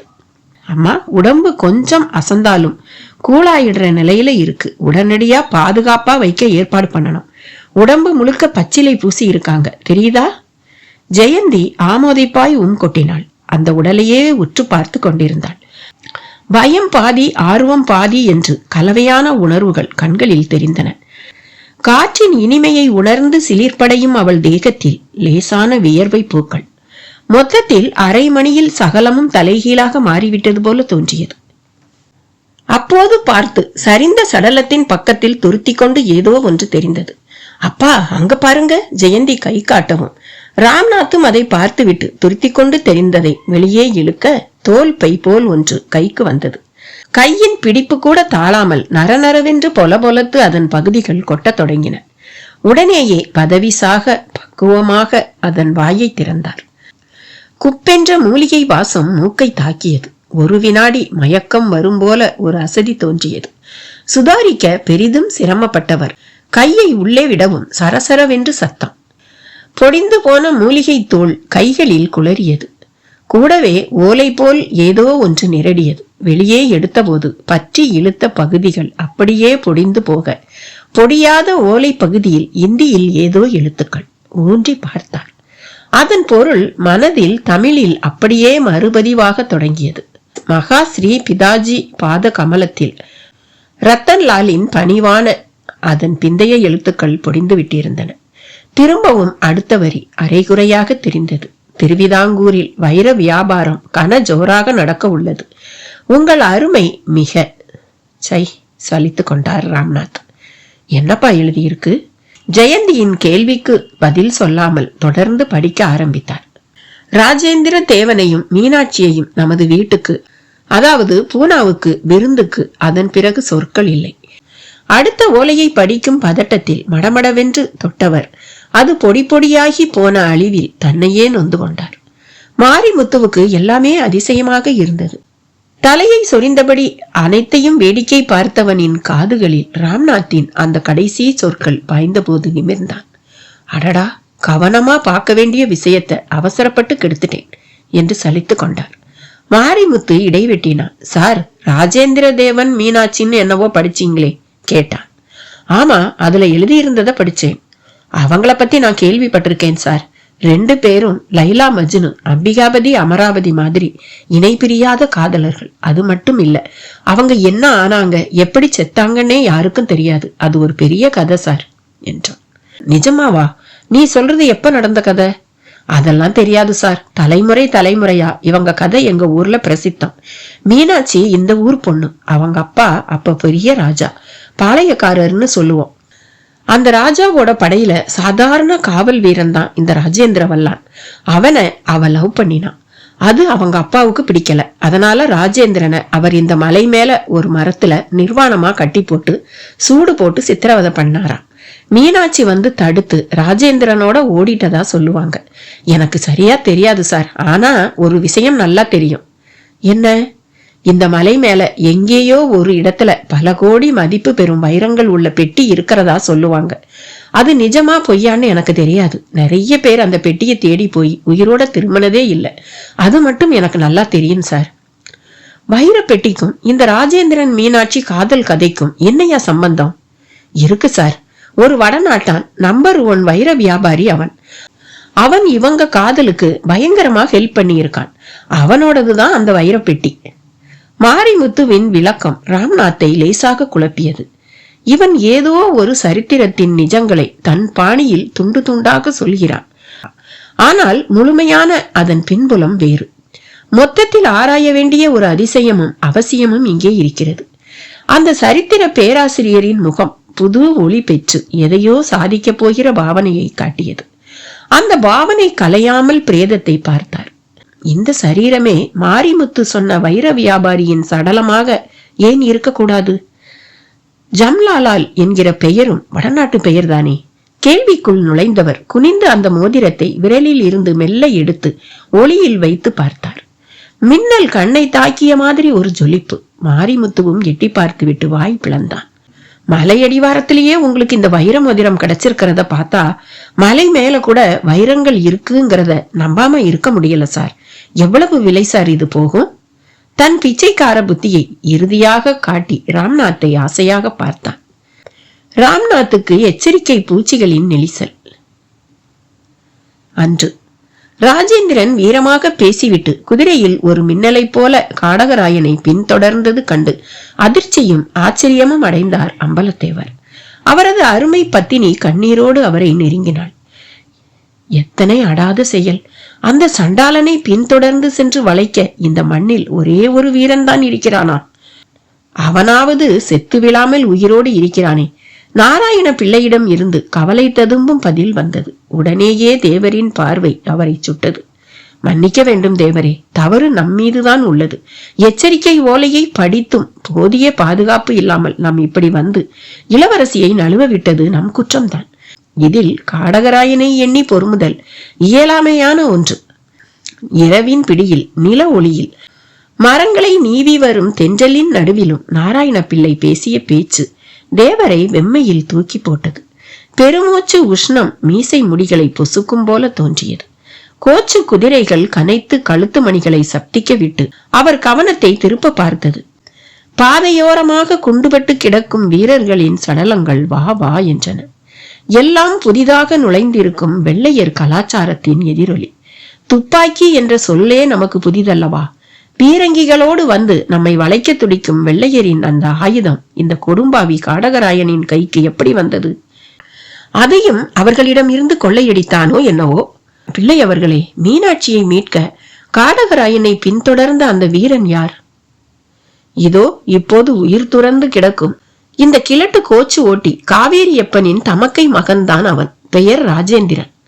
வீரர்களின் சடலங்களை பார்த்தபடி நாராயண பிள்ளை பேசிய பேச்சில் கரைந்த தேவர் குண்டுபட்ட சடலங்களின் அருகே சென்று அமர்ந்து நோக்கினார்.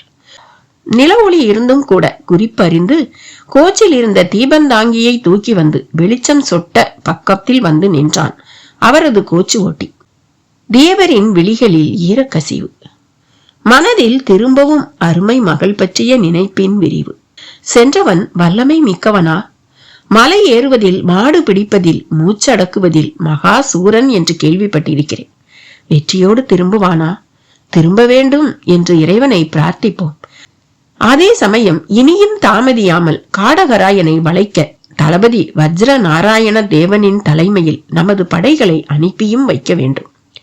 நல்லது, நமது கோச்சுகள் தாமதியாமல் கிளம்பட்டும்.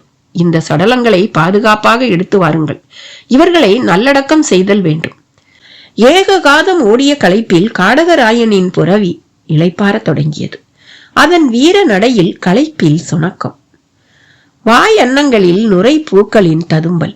ஒருவருக்கு இருவராக தன்மேல் இருக்கும் பாரம் தாளாத பரிதவிப்பில் அது ஒரு கட்டத்தில் சோர்ந்து நின்று விட்டிருந்தது. எதிரே அரக்கன் போல நிமிர்ந்து நிற்கும் மேற்கு மலைத்தொடரின் ஒரு அடர்ந்த பகுதி.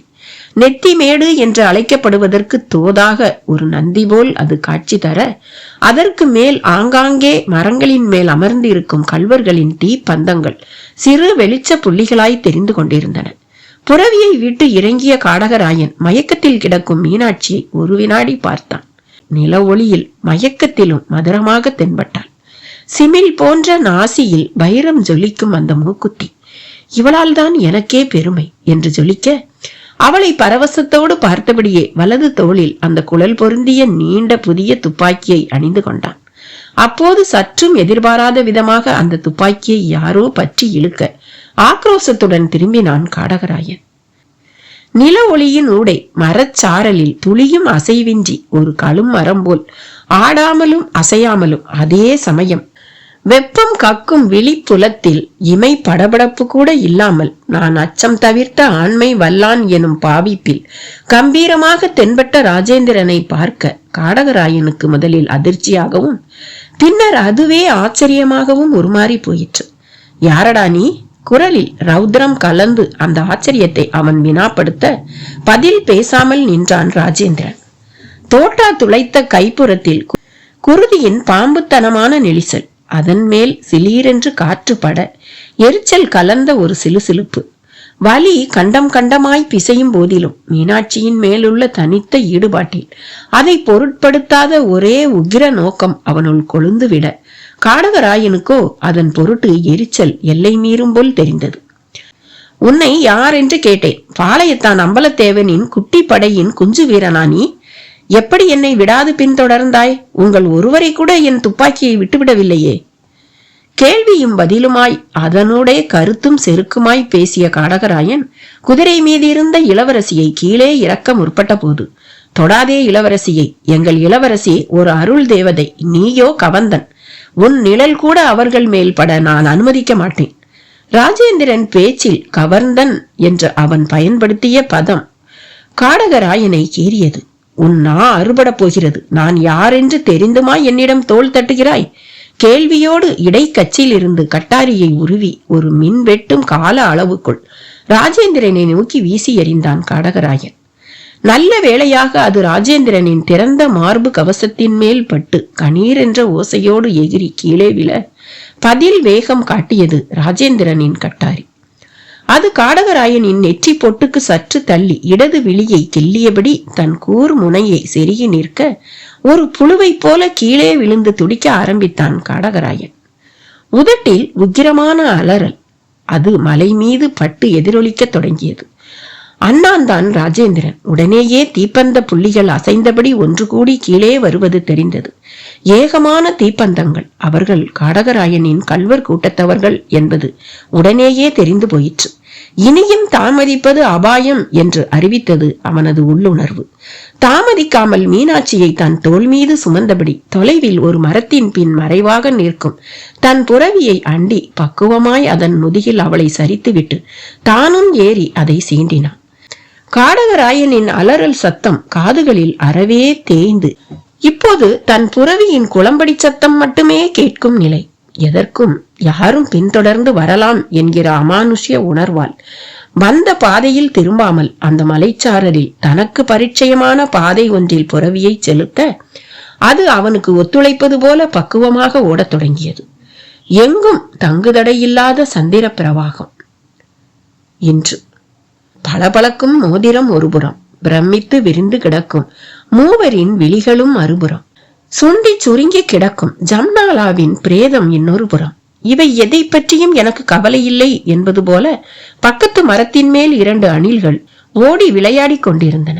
பறந்தது போதும் என்று சிறகு சுருங்க வந்து அமர்ந்து இருக்கும் 2 மஞ்சள் கழுத்து மைனாக்கள் மட்டும் அடடே யாரது இங்கே என்று ஆச்சரியமாக பார்க்க கீழே ராம்நாத் துரிதமாக செயல்பட தொடங்கினார். ஜெயந்தி, பாடிய பாதுகாப்பா வைக்க உடனடியா ஏற்பாடு பண்ணணும். இந்த சுவடிகளையும் ஜாக்கிரதையா எடுத்து வச்சு ஜெராக்ஸ் எடுக்கணும்.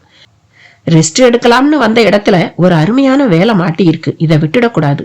படபடத்தபடி கொத்தனார் பக்கம் திரும்பவும் அவன் அவரை மனசுக்குள் லேசாக மிரட்டினான். யோ, இங்க பார்த்த விஷயத்த நீ வெளியில மூச்சு விடக்கூடாது என்ன? அதட்டலாக சொன்னார் ராம்நாத். அவன் அரை மனதோடு அதற்காக தலையசைப்பது போல பட்டது. சார், என்னாலதானே உங்களுக்கு இதெல்லாம் தெரிய வந்துச்சு. அதுக்காக கண்களில் தேங்கிய எண்ணத்தோடு திரும்ப வெறித்தான். என்னையா மசமசப்பு? தொடர்ந்து வீட்டோட மராமத்து வேலையெல்லாம் கவனி. நல்ல கூலியா போட்டு தரேன். நீ நினைக்கிற மாதிரி பேய் பிசாசு எல்லாம் இங்க ஒண்ணும் கிடையாது. தைரியமா வேலையை பாரு. ராம்நாத் பேச பேச அவன் கவனம் அந்த வைர மோதிரம் மேலேயே சென்றது. பல லட்சம் போகுமா சார் இது என்ற கேள்வியை வேறு மறுபடியும் கேட்க சொன்னது. புரியுதையா, பூமியை தோண்டி பணத்தோட புதையல் எடுத்து தந்திருக்கேன். அத பத்தி பேசாம அதுக்கு சன்மானம் தராம எதையோ பேசுறானேன்னு பாக்குறியா? அவன் ஆமோதிப்பாய் தலையசைத்தான். இது எனக்கு விடிய போறதில்லையா. 4 தலைமுறைக்கு எனக்கு சொத்து இருக்கு. பூமிக்கு கீழே கிடைக்கிற எதுவும் அரசாங்கத்துக்கு தான் சொந்தம். அதனால இத நான் கவர்மெண்ட் கிட்ட ஒப்படைக்க போறேன். ஆனா இப்ப இல்ல. செத்து போன இந்த உடம்ப வச்சும், நீ சொன்னியே ராஜேந்திரன் மீனாட்சி காதல் கதை, இத வச்சும் நிறைய ஆராய்ச்சி பண்ண வேண்டி இருக்கு. இந்த ஆராய்ச்சி வெற்றிகரமா முடிஞ்சா இதே மலை பகுதியில நீ வதந்தின்னும் கதைன்னும் சொன்ன அந்த வைரப்பெட்டி நிஜமாலுமே என் கைக்கு கிடைக்கலாம். அப்படி கிடைக்கட்டும். அப்ப உனக்கு நீ கேக்குறத நான் தரேன். நடுவுல யார்கிட்டையாவது எதையாவது உளறி வைக்காத. அவரின் நீண்ட பேச்சில் அவன் சலவை செய்த சட்டை திரும்ப கசங்கின மாதிரி ஆகிவிட்டிருந்தான். உற்சாகம் இல்லாமல் தலையை அசைத்தான். அப்பா, இடையில் ஜெயந்தியின் ஊடுருவல். ஒரு 100 ரூபாய் கொடுங்க என்று கேட்டு வாங்கி அவன் கைகளில் திணித்தாள். அவன் முகத்தில் பிளாண்டிங் தாளில் சிதறின இங்கு போல பரவசத்தின் பரவல். அப்பா, நீங்க பெரிய ஹிஸ்டரி ஸ்காலர், கிரேட் ப்ரொஃபசர். இருந்தாலும் புவர் சைக்காலஜிஸ்ட். மத்தவங்க மனச உங்களால புரிஞ்சுக்க முடியல. யார்கிட்ட என்ன பேசணும் என்ன செய்யணும்னு இன்னும் தெரியல. இவ்வளவு விவரங்கள் அவனுக்கு தெரிய தேவையே இல்லை. அவனுக்கு தேவை பாராட்டுற அளவுக்கு ஒரு சின்ன அன்பளிப்பு. தட்ஸ் ஆல் என்று ஆங்கிலத்தில் கூறியவள் அவன் பக்கம் திரும்பினாள். இனி நீங்க என்னையே எல்லாத்துக்கும் கான்டாக்ட் பண்ணுங்க அண்ணே. வேலை ஜரூரா நடக்கட்டும். நான் உங்களை என் அண்ணன் மாதிரி நினைக்கிறேன். இந்த தங்கச்சி சொல்றேன், இத பத்தி நீங்க யார்கிட்டையும் டிஸ்கஸ் பண்ணக்கூடாது. அதே சமயம் அந்த மீனாட்சி ராஜேந்திரன் காதல் கதைய முழுசா கேட்டு வந்து தெளிவா சொல்றீங்க. பேசிக்கிறாங்க வச்சிக்கிறாங்கன்னு ரீல் எல்லாம் விடக்கூடாது என்ன? இப்போது அவன் அனைத்துக்கும் கோவில் மாட்டை விட பெரிதாக தலையை ஆட்டினான். ஜெயந்தி சர்வ சாதாரணமாக அவனை வளைத்து போட்டது கண்டு உற்சாகம் அடைந்தார் ராம்நாத். சரிப்பா, இப்ப இந்த பாடியை என்ன பண்றது கேட்டாள். ராம்நாத் உடனேயே பெரிதாக யோசித்தார். அந்த கொத்தனார் குறுக்கே நுழைந்தான். சார், பேசாம பழையபடி தாலியிலேயே போட்டு மூடி வச்சிடுவோம். இவ்வளவு நாளா இதுல கெடாம இருந்த உடம்பு இனிதானா கெட்டிட போகுது? யதார்த்தமாக கேட்டாலும் அதில் ஏகமாக பொருள்படும்படி கேட்டவனை சிமிட்டலாக பார்த்தார் ராம்நாத். இப்போதைக்கு அதுதான் வழி. ஆனா தாலி உடைஞ்சு போச்சே. அதனால என்ன சார், பக்கத்துல தென்காசி செங்கோட்டையில 100 நெல் தாலி விலைக்கு கிடைக்கும். தங்கச்சி கூட கார்ல போய் வாங்கிட்டு வந்துடவா? அவன் ஜெயந்தியின் பேச்சால் மிக மிக சிநேக வயப்பட்டு விட்டது தெரிந்தது. சீக்கிரம் உடனே கிளம்புங்க, நான் இங்கேயே இருக்கேன். ஜெயந்தியும் தீப்பிடித்த மத்தாப்பு போல பரபரப்பானாள். அவனோடு காரை நோக்கி நடந்தாள். ஒரு பந்தய குதிரையை செலுத்தும் பாவனையோடு காரை வளைத்து திருப்பி புழுதி சாலையில் புது வேகம் காட்டினாள். பிரம்மாண்டமான அந்த வீட்டின் முன்புறம் விரைப்பாக நின்றபடி சகலத்தையும் பார்த்த ராம்நாத்துக்கு பெருமை ஒருபுறம், களைப்பு மறுபுறம். ராம்நாத், அடுத்த வைஸ் சான்சலர் நீங்க தான். உங்களை விட்டா யாரு இருக்கா அந்த போஸ்டுக்கு? கவர்னருக்கு ரிப்போர்ட் போயிருக்கு. நேற்றைக்கு புரொஃபசர், இன்னைக்கு பிரின்சிபால், நாளைக்கு vice chancellor. My advance congratulation. Sir, உங்களாலதான் நான் இந்த பிஹெச்டிய சக்சஸ்ஃபுல்லா முடிச்சேன். களப்பிரர்கள் பற்றிய அந்த இருண்ட காலத்தை நீங்க விவரிச்ச விதம் பிரமாதம். ஏன் சார் நீங்க ஒரு சரித்திர நாவலாசிரியர் ஆகல?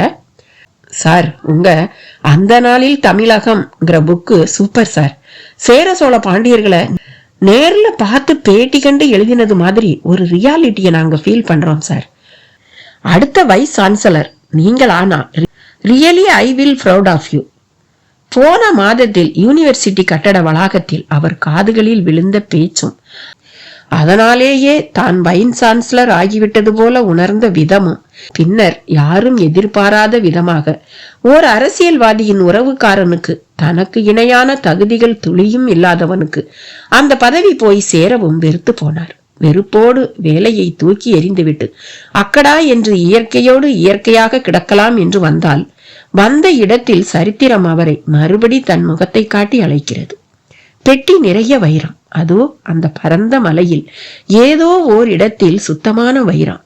அந்த காலத்து வைரம் விலை மதிக்க இந்தியாவில் வல்லுநர்களே கிடையாது. வா ராம்நாத் வா என்கிறது. வந்து என்னை எடுத்துச் செல், உனக்காகத்தான் நான் காலம் காலமாக காத்து கொண்டிருக்கிறேன். கொத்தனார் பேச்சு வெறும் கட்டுக்கதை இல்லை, நிஜம். பல கோடி ரூபாய் நிஜம். வா வா ராம்நாத். வைஸ் சான்சலர் ஆனால் கோட்டும் சூட்டுமாய் நீ ஏசி அறை வாசியாகி சாதாரண புகழைத்தான் பெறுவாய். நான் உனக்கு அகில இந்திய புகழை வாங்கி தருகிறேன். கமான். பரந்த அந்த மலை பிராந்தியம் அப்படி பேசி தன்னை அழைப்பதாக ஒரு பிரம்மை அவருக்குள். பின்பக்கம் திரும்பி மலையை ஏறிட்ட அவரை ஆள் அரவமே இல்லாத அந்த பிராந்தியத்தில் ஒரு மரத்தின் பின்னால் இருந்து ஒருவன் மட்டும் கூர்ந்து கவனித்துக் கொண்டிருந்தான். அன்று புரவி மேல் மீனாட்சியின் தேகம் குலுங்கிக் கொண்டிருந்தது. அந்த குலுங்கலால் மார்பு கச்சு அவிழ்ந்து விடுவது போல ஒட்டி கொண்டிருக்க கழுத்தை வளைத்த அணிகளும் இடை ஆபரணங்களும் ஒன்றுடன் ஒன்று சிக்கிக் கொண்டிருந்தன. எதிர்பாராமல் அவற்றை பார்த்த ராஜேந்திரனுக்குள் நா வரலுவது போல ஒரு பிரமை. மயில் ஒன்றை தோகையாக வளைத்து அடக்கி அதன் கழுத்தை நீவிக்கொண்டு கட்டி பிடித்து மகிழ்வது போல மடிமேல் கிடந்தவளின் அந்த மார்பலகில் செருமாந்தவன் வினாடியில் சுதாரித்து பார்வையை மீட்டு கொண்டான். வீரனுக்கு அழகு அழகை முறையான அனுமதியோடு ரசிப்பதில்தான் இருப்பதாக உள்ளுணர்வு சொன்ன போதிலும் பார்வை காந்த அலையாக வந்து இழுப்பதாக உணர்ந்து திரும்ப தன் மடிமேல் கிடக்கும் மீனாட்சியின் அந்த ஜீவ பாகம் மேலேயே செல்ல பார்த்தது. அலைபுரளும் கூந்தல் தரை உரச அவள் மயக்கத்தில் கிடப்பது தான் இப்படி பார்த்து மகிழ்ந்து மனதில் அவள் அழகை மாந்தி மாந்தி குடிக்கத்தானோ? எட்டாத உயரத்து வட்ட நிலவு எப்படி இப்படி மடியில் வந்து கிடக்கிறது? இந்த வாழ்வில்தான் எத்தனை அதிசயங்கள்! கேள்விகள் மனதில் பந்தடித்து உருள புரவி மேல் ஒரு வகை சலனத்தோடு சென்று கொண்டிருந்த ராஜேந்திரன் தன்னையே மறந்து விட்டிருந்தான். அந்த புரவியின் முன்னிரண்டு கால்களின் அசைவில் மேடு பள்ளங்களில் அது ஏறி இறங்கும் நேர்த்தியில் மீனாட்சிக்கு மயக்கம் மெல்ல கலைய தொடங்கிவிட்டது. ஆனால் விழித்து பார்த்து கூச்சலிட அச்சமாக இருந்தது. தான் கிடப்பது காடகராயனின் மடிதான் என்கிற எண்ணம் அவளை விட்டு நீங்கின மாதிரி தெரியவில்லை. அவிழ்ந்து கிடந்த அவள் கச்சையை இறுக்கி கட்ட முனைந்த ராஜேந்திரன் வேறு திசையில் தன் பார்வையை செலுத்தியபடி தன் கரத்தை அந்த பிராந்தியத்தில் கொண்டு செல்ல தீயை மிதித்தது போல துள்ளி படபடத்தாள் மீனாட்சி. படபடத்து வேகத்தில் புரவி முதுகிலிருந்து சரிந்து கீழே விழுந்து விட்டாள். விழுந்த வேகத்தில் புரவியின் சேனத்திலேயே கச்சை சிக்கிக் கொண்டு விட முடிந்தவரை மார்பை கரங்களால் மூடியபடி ஒரு குறுமரத்தின் பின்னால் ஓடி நின்றவள் வராதே வராதே என்று கத்தத் தொடங்கினாள். ராஜேந்திரனுக்குள் நரம்பில் 4-5 முடிச்சுக்கள் விழுந்துவிட்டது போல ஒரு பதட்டமான உணர்வு. புரவியை விட்டு வேகமாக இறங்கியவன் சேனத்தில் சிக்கிய மார்பு கச்சையை எடுத்துக்கொண்டு அந்த மரத்தை நோக்கி நடந்து மண்டியிட்டு தலை குனிந்து, இந்த ஏழையை மன்னியுங்கள் இளவரசி, காடகராயனிடமிருந்து உங்களை மீட்டு வரும் சமயம் இப்படி எதிர்பாராமல் நிகழ்ந்து விட்டது. அருள் கூர்ந்து உங்கள் ஆடையை பெற்றுக்கொள்ளுங்கள். நான் சத்தியமாய் நிமிர மாட்டேன், இது என் கண்ணியத்தின் மேல் ஆணை என்று கச்சையை இளவரசி இருக்கும் இடம் நோக்கி வீசினான். மீனாட்சி அந்த குரல் கேட்டு மரத்தின் பின்னால் இருந்து மெல்ல திரும்பி பார்த்தாள். தலை குனிந்து மண்டியிட்டு கிடக்கும் ராஜேந்திரன் அவள் முகத்தில் வியப்பை கொளுத்தி போட்டிருந்தான். பதட்டத்தில் அதில் அந்த ஜோதி முகம் ஏக பிரகாசம் காட்டியது. செண்பகம், கவலை கொள்ளாதே, அரச வாழ்வே எப்போதும் இப்படித்தான். ராணியான நீ உறுதிமிக்கவளாக இருக்க வேண்டும். மனதை திடப்படுத்திக் கொள். எவருக்கும் இளைத்தவர்கள் அல்ல நம் வீரர்கள். மீனாட்சியும் வீரமங்கைதான். அந்த சண்டாளனை சளைத்தெடுத்து அவன் சடலத்தோடு நம் மகள் வருவாள். கவலை கொள்ளாதே. அரண்மனையை நோக்கி வேகமாக போய்கொண்டிருந்த கோச்சில் அமர்ந்தபடி மனைவியை தேற்ற பார்த்தார் தேவர். செண்பக நாட்சி உழுத நிலம் போல கிளர்ந்து போய் தேவரின் பரந்த மார்பில் முகம் சாய்த்தாள். நீங்கள் சொல்லும் சமாதானங்கள் எனக்கு புதியதில்லை. ஆயினும் மீனாட்சி நம் அரும்பெரும் சொத்து அல்லவா? அவனோ பஞ்சமா பாதகன். நடுவே விதி விளையாடி விட்டால் என்ன ஆவது என்று பதைக்கிறது மனது. கேவினாள் செண்பகநாச்சி. என் மனம் நம் மகளை நினைத்து பதைப்பதை விட அதிகமாக வேறு ஒன்றை நினைத்துதான் பதைக்கிறது என்றார் தேவர். என்ன சொல்கிறீர்கள்? ஆம் செண்பகம், புதிதாக நம்மை ஆள புறப்பட்டிருக்கும் வெள்ளை பரங்கியர்களை நினைத்தே அதிகம் பதைக்கிறேன். நான் மட்டுமா? நெல்கட்டும் சேவலின் அருமை நண்பரும் நமது மறவர் குலத்தின் மாணிக்கமுமான புலித்தேவரே இது குறித்து பதைப்பதாகவும் கேள்விப்பட்டேன் என்றார். புலித்தேவரே பதைக்கும்படியான விஷயமா அது? ஆமாம் செண்பகம், இது நம்ம பூமி. நமது பரம்பரையினரின் வியர்வையால் சீர்பட்ட ராஜ்யம் இது. மனம் வீசும் கலாச்சாரமும் இயல் இசை நாட்டியமென வகைப்படுத்தி வளர்த்திருக்கும் மொழி மாண்பும் ஆழமான பக்தியும் அதில் அர்த்தமும் மிக்க பழக்க வழக்கங்களும் உலகிலேயே மற்றவர்கள் நம்மை பொறாமையோடு நோக்கும் நிலைக்கு கொண்டு சென்றிருக்கும் விஷயங்கள். நம்மை ஒரு வெள்ளையன் கை கொள்வது என்பது நினைத்தும் பார்க்க முடியாத ஒன்றல்லவா? எங்கிருந்தோ வந்த அந்த நாய்கள் புலிகளை பார்த்து குறைப்பதையும் புலிகள் அந்த நாய்களை எண்ணி பதைப்பதையும் என்னால் ஜீரணிக்கவே முடியவில்லை. புலிகள் என்றால் ஏன் நாய்களை எண்ணி பதைக்க வேண்டும்?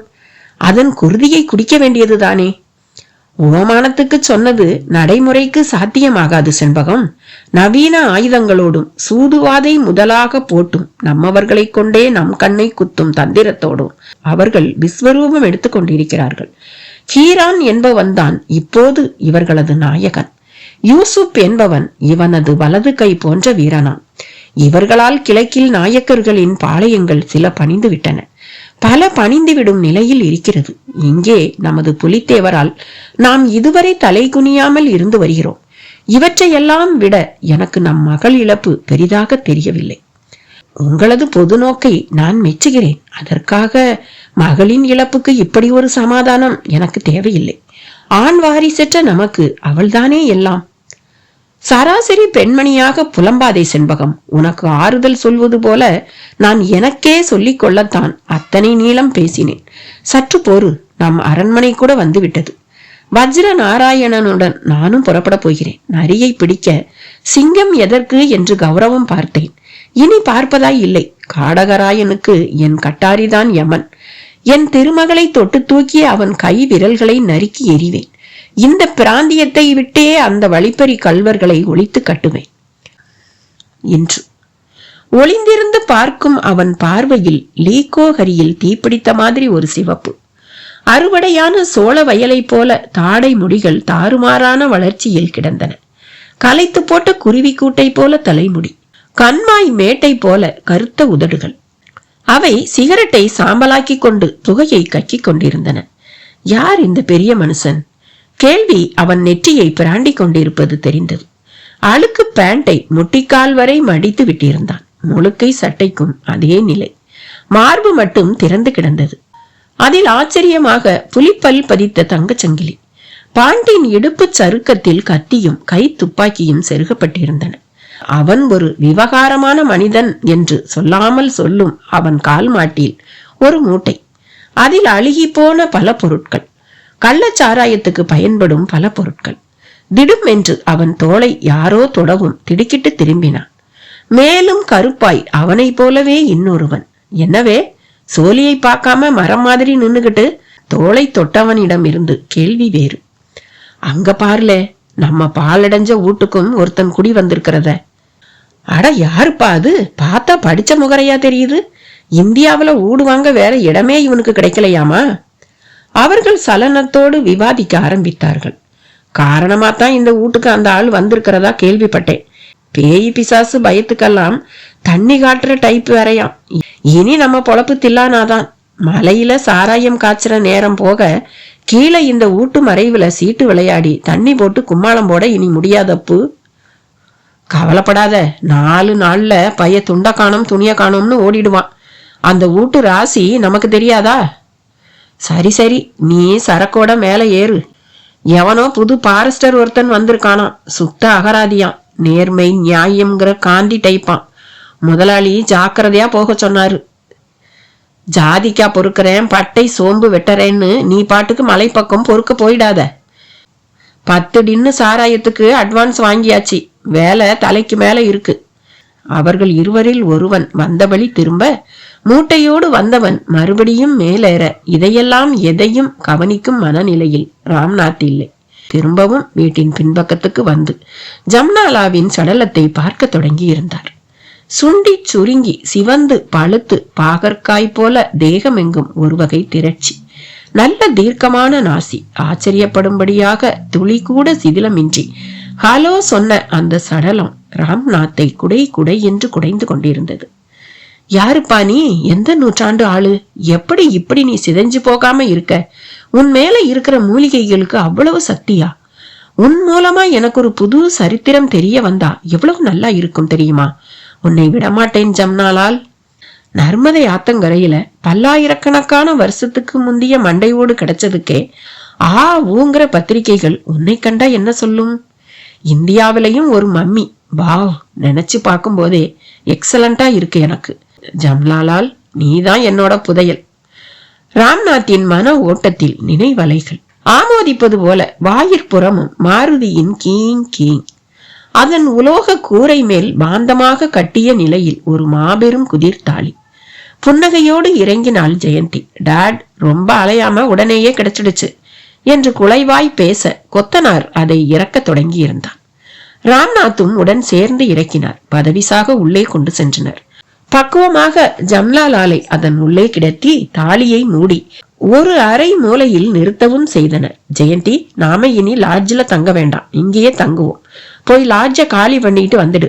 மெட்ராஸுக்கு போன் பண்ணி பாஸ்கருக்கு தகவல் தந்து அங்க இருக்கிற வீட்டு சாமான்களை பேக் பண்ணி இங்க அனுப்ப சொல்லு. தூசு தட்டியபடி பேசின ராம்நாத்தை அந்த கொத்தனார் வியப்போடு பார்த்தான். அதை கேட்டு ஜெயந்தியின் முகம் லேசாக இருண்டது. ஏன், உனக்கு பிடிக்கலையா? அவர் கேட்கவும் கொத்தனார் இடைவிட்டினான். சார், ஒரு பணத்தை கூட வச்சுக்கிட்டு இந்த வீட்டுல இருக்க ஆசைப்படுறீங்களே. நீ சும்மா இரியா, நான் காரணமாத்தான் சொல்றேன். ஜெயந்தி, எனக்கு இங்க ஆராய்ச்சி செய்யணும். அதுக்கு எனக்கு ஹெல்ப் பண்ணு. பணம் ஆதி எல்லாம் கப்சா, கட்டுக்கட்டான கப்சா. Do you know my child? காரணம் இல்லாம நான் சொல்ல மாட்டேன். நீ இத புரிஞ்சுக்கணும். உதட்டில் இறுக்கத்தோடு பேசியவர் மிகவும் டென்ஷனாகி விட்டிருந்தார். உடனேயே காரில் இருக்கும் பிரீப்கேஸை திறந்து அந்த சிகரெட் பாக்கெட்டை வெளியே எடுத்தார். ஜெயந்தி உடனேயே முறைத்தாள். டாட், திரும்ப நீங்க இந்த சனியனை எதுக்கு எடுத்துக்கிட்டு? நீங்க இதை விட்டுட்டதான் நான் நினைச்சுக்கிட்டு இருக்கேன். அவள் பேச பேச சிகரெட்டை உதட்டில் செருகி பற்ற வைத்து அக்னி கங்கு சிவக்க புகையை உறிஞ்சி மார்பின் பாரத்தை அதில் கரைத்த மாதிரி ஊதி விட்டபடியே, சாரிம்மா, இதை என்னால விட முடியாது. 4 நாளா பிடிக்காம இருந்ததே பெரிய விஷயம். வேணும்னா குறைச்சுக்கிறேன். நான் திங்க் பண்ணணும். நான் சொன்னதை நீ செய். பாஸ்கருக்கு போன் பண்ணு. போ, கமான் குவிக். என் போக்கை இனி யாரும் மாற்ற முடியாது எனும் அழுத்தத்தோடு லாவகமாக சிகரெட்டை சிமிண்டியவரை இருவரும் உற்று பார்த்தனர். யோ, நீ வேலைய கவனி. வீடு சும்மா பளபளன்னு ஜிலு ஜிலுன்னு உருமாறணும் என்ன? கொத்தனாரை பார்த்து அதட்டலாக பேசிவிட்டு வாசல் பக்கம் பார்க்கவும் புழுதியை கிளப்பியபடி ஒரு ஜீப் வந்து நின்றிருந்தது. அதில் நச்சென்று காக்கி உடுப்பில் அதிசயமாக ஒரு இளைஞர். அன்று காடவராயன் பிடியில் தான் சிக்கி சீர்குலைய போவதாக படபடத்து விதிர்த்து போய் கிடந்த மீனாட்சி அதிலிருந்து அதிர்ஷ்டவசமாய் மீண்டு இப்போது ராஜேந்திரன் அருகில் மார்க்கச்சை இழந்து மறைந்து நிற்பதை நினைத்த போது வெட்கத்துக்கும் பலதரப்பட்ட சிந்தனைக்கும் ஆளானாள். வானில் சந்திரன் மேகங்களூடே பயணித்துக் கொண்டிருந்தான். அவனது குளுமையான ஒளியில் காற்று தோய்ந்து நெகிழ்ந்து கொண்டிருந்தது. அருகாமை மரங்களில் பட்சிகளின் ஜாலக்குரல்கள் மதுரமான வேளையாகத்தான் தோன்றியது. காடகராயன் உருவில் வந்த இன்னல் எத்தனை சீக்கிரம் விலகி ஓர் ஆடவன் எதிரே நிற்கக்கூடாத விதத்தில் காலம் தன்னை நிறுத்தும் என்று அவள் எண்ணிக்கூட பார்க்கவில்லை. அடுத்து நடப்பதை யார் அறிவார்? வாழ்வின் ஜால போக்கில் எதுவும் எப்போதும் நிகழும் சாத்தியம் அவளுக்குள் ஒரு வகை ஞான நெகிழ்வை ஊட்டியது. ஒரு யோகியைப் போல, சமாதி நிலை கொண்டவள் போல நின்று விட்டவளை நிமிர்ந்து பார்க்க ராஜேந்திரனுக்கும் அச்சமாக இருந்தது. இளவரசியின் மனதில் ஏதும் கோப கொந்தளிப்போ? ராஜேந்திரன் குமையலானான். தன் சமாதானம் இளவரசிக்கு திருப்தி தரவில்லையோ? மயக்கத்தில் கிடந்த தன்னிடத்தில் நான் தவறாக நடந்து கொண்டிருக்கும் சாத்தியம் இருப்பதாக கருதி சலனப்பட்டு கொண்டிருக்கிறாரோ? அடுக்கடுக்காய் வினா பந்தல் அடித்து விடை கிட்டாத சலிப்பில் இறுகிக்கொண்டே வந்தவன் இறுதியில் வாய் திறந்தான். இளவரசியார் என்னை தவறாக கருதுவதாக உணர்கிறேன். தங்களை மீட்கும் சமயம் ஒரு காவலனாக தங்களை தீண்டினேனே அல்லாது இந்த வினாடி வரை துளியும் கண்ணிய குறைவாக நான் நடக்கவில்லை. இதை இதோ இந்த குருதி மேல் ஆணையாக கூறிக்கொள்ள விரும்புகிறேன் என்றவன் சேனத்தில் செருகப்பட்டிருந்த வஜ்ராயுத கட்டாரி ஒன்றை வெளியே எடுத்து கணமும் தாமதியாமல் மணிக்கட்டை கீறி பெருக்கெடுக்கும் குருதியை தரை மீது சொட்டியபடி தலை குனிந்து நின்றான். ஏற்கனவே தோளில் குண்டுபட்டு கொப்பளித்த குருதியின் காய்ந்து போன திப்பிகள். மீனாட்சி அது கண்டு திடுக்கிட்டு போனாள். வெட்கத்தின் பொருட்டு நாண வயப்பட்டு தேகம் கூனி குறுகும் சமயம் ராஜேந்திரன் அவ்வாறு செயல்பட்டதில் அவளுக்குள் வருத்தம் பெருக்கெடுத்தாலும் அவன் தன் நேர்மையை சொல்லில் காட்டி அதை மெய்ப்பிக்க குருதியையே துணைக்கு அழைத்த வேகம் கண்டு பரவசப்பட்டு போனாள்.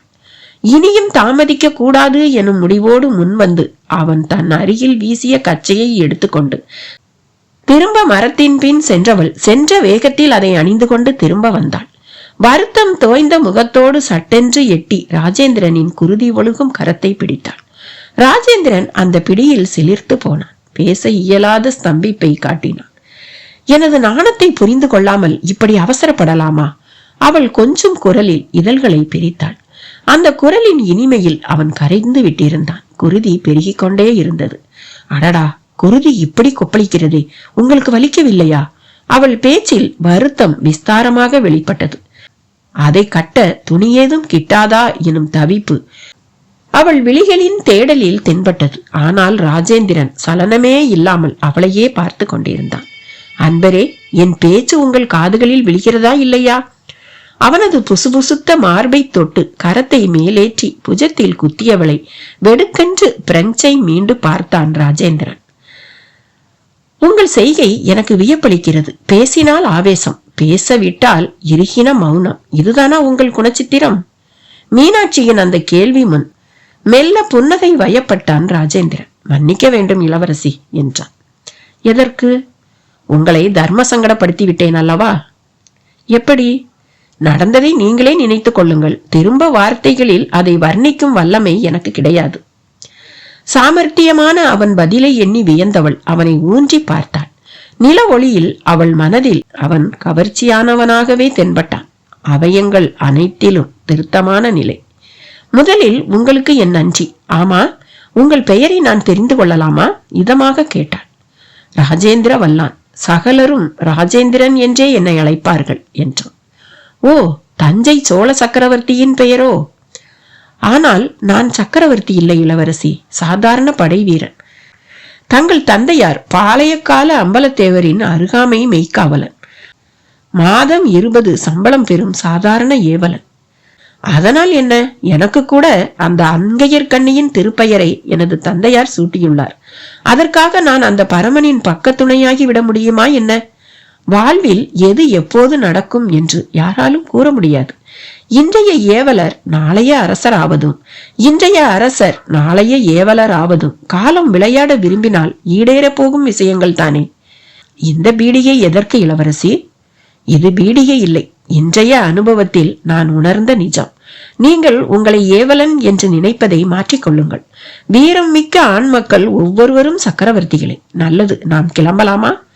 நீங்கள் புறவி மேல் ஏறிக்கொள்ளுங்கள், நான் தொடர்ந்து நடந்து வருகிறேன் என்றான் ராஜேந்திரன்.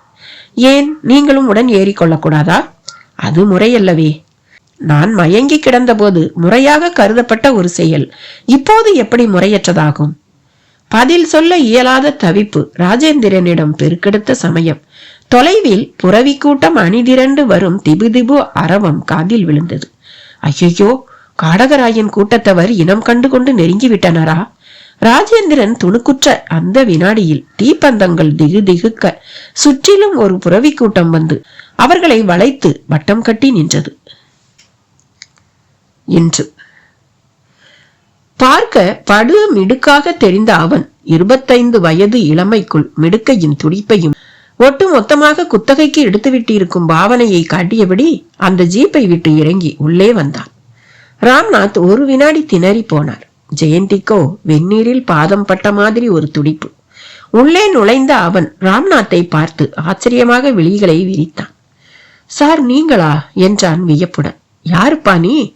ராம்நாத் சுதாரித்தபடி கேட்கவும் அவன் முகம் குத்துப்பட்ட மாதிரி சிதைந்து போனது. சார் நான் தான் கலாதரன், உங்க ஸ்டூடெண்ட். 3 வருஷத்துக்கு முந்தின செட் சார். அவன் பேச பேச ராம்நாத் முகத்தில் சுருக்கம் விலக ஆரம்பித்தது. ஊதி பருக்கும் பலூன் போல கன்னங்கள் குப்பென்று புடைப்பெடுத்தன. டே கலாதரன், நீயாடா? இதென்னடா போலீஸ் கோலம்? சார் நான் இப்ப இந்த பகுதியோட பாரஸ்டர். ஆமா, நீங்க எங்க சார் இங்க? அதுலயும் இந்த பாலா போன வீட்டுக்குள்ளார? அவர்கள் தங்கள் பேச்சில் இன்ஜினும் பெட்டியுமாக இணைந்து கொண்டு விட்ட நேர்த்தியில் ஜெயந்தி மெல்ல பெருமூச்சு விட்டபடி அந்த இளைஞனை அளக்கும் முகமாக பார்க்க, அந்த கொத்தனாரும் அங்கிருந்து விலகி தன் வேலையை பார்க்க வேண்டி நழுவிக்கொள்ள, கலாதரனின் அந்த கேள்வியின் முன் தன் நெற்றியை ஏகமாக சுருக்கினார் ராம்நாத். உன் கேள்விக்கு நான் அப்புறமா பதில் சொல்றேன். முதல்ல உன்னை உட்கார கூட சொல்ல முடியாத நிலையில இருக்கேன். நாங்களே இன்னைக்குதான் இங்க வந்து நுழைஞ்சிருக்கோம். பர்னிச்சர் எல்லாம் இனிமேதான் லாரியில வரணும் என்றார். அவர் பதிலில் கலாதரன் மேலும் அதிர்ந்த மாதிரியானான். அவனது அழகிய சின்ன கண்களிலே அந்த அதிர்வு நன்றாகவே தெரிந்தது. சார் என்ன சார் இது? இங்கேயே வாழ போற மாதிரி பேசுறீங்க. மாதிரி இல்ல கலாதரன், முடிவே பண்ணிட்டேன். இப்ப நீங்க காலேஜ்ல இல்லையா? அந்த பொறுப்பையெல்லாம் தலை முழுகிட்டேன். என்ன மதிக்காத இடத்துல என்னால இருக்க முடியாது இல்லையா? நறுக்கென்று உள்ளே நுழைந்தாள் ஜெயந்தி. பிளீஸ் அந்த சப்ஜெக்ட் வேண்டாம், அப்பா டென்ஷன் ஆயிடுவார். நீங்க? கலாதரனின் பார்வை ஜெயந்தியை கவ்வியது. நான் உங்க சாரோட doctor. Glad to meet you. உங்களுக்கு இங்க தங்குறதுல உடன்பாடா? அப்பாவோட மன திருப்தி தான் இப்ப எனக்கும் முக்கியம். நறுக்கு தெரித்த அந்த பதில் கலாதரனை மிகவும் சலனப்படுத்தியது. ஆமா, நான் இங்க இருக்கிறது உனக்கு எப்படி தெரியும்? ராம்நாத் இடை வெட்டினார். வழக்கமான ரெய்டு போனேன் சார். இந்த பங்களாவில எப்பவும் ஒரு திருட்டு கோஷ்டி சீட்டு விளையாடிட்டு இருக்கும். கள்ளச்சாராயம், விறகு திருட்டுக்கு பேர் போன கோஷ்டிகள் எல்லாம் டேரா போடுற இடம் தான் இது. ஆகையால எட்டி பார்த்தேன். ஆனா அவங்க கூட ராத்திரியானா இடத்த காலி பண்ணிடுவாங்க. அவ்வளவு மோசமான இந்த இடத்துல உங்களை நான் எதிர்பார்க்கவே இல்லை சார். அவன் பதில் ஜெயந்தியை வதக்கியது. முகம் கல்லடிப்பட்ட தேன் கூடு போல சுணங்கி போனது. அப்படி என்ன சார் இந்த வீட்டுல இருக்கு? தயக்கத்தோடு கேட்டாள். வேண்டாம், நான் உங்களை பயமுறுத்த விரும்பல. நீங்க இப்பதான் வந்திருக்கீங்க. But be careful. நான் அப்புறமா வரேன், விலாவரியா பேசுறேன். இப்ப என்னோட சீப் எனக்காக காத்துட்டு இருப்பார். நான் ரிப்போர்ட் சப்மிட் பண்ணணும். வரட்டுமா? வந்த வேகத்தில் திரும்ப கிளம்பினான். ஜீப்பை அம்பாய் செலுத்தினான். ஜெயந்தி அந்த நிலையிலும் அதை ரசித்தாள். ஜீப் மறையவும் மனதில் திரும்பவும் பீதி காலவாசல் புகை போல மண்ட தொடங்கியது. பின் பக்கத்தில் கொத்தனார் கொத்தி கிளறி கொண்டிருந்தான். ராம்நாத் அந்த தாலி அருகே சென்று நின்று கொண்டிருந்தார். அப்பா, அந்த கலாதரன் சொன்னதை கேட்டீங்களா? ஆமா, அதுக்கு என்ன இப்போ? ஒரு எனர்ஜெட்டிக் பாரஸ்டரே பயப்படுற இடத்துல நாம இருக்கணுமா? உனக்கு பிரியம் இல்லைன்னா நீ மெட்ராஸ் போய்க்கோ ஜெயந்தி. நான் வர்ற மாதிரி இல்ல. இங்க எனக்கு பெரிய வேலை காத்திருக்கு. உங்களுக்கு அந்த வைரப்பெட்டி மேல ஆசை வந்துருச்சுன்னு நினைக்கிறேன்ப்பா. எஸ், சாதாரண வைஸ் சான்சலர் போஸ்டுக்கு என்ன தகுதி இல்லாம பண்ணினவங்க எதிர நான் விஸ்வரூபம் எடுக்க விரும்புறேன். இந்தியன் ஆர்காலஜியில I want to create great history. எல்லாம் பொய்யா இருந்தா? இருக்க சந்தர்ப்பமே இல்லடா.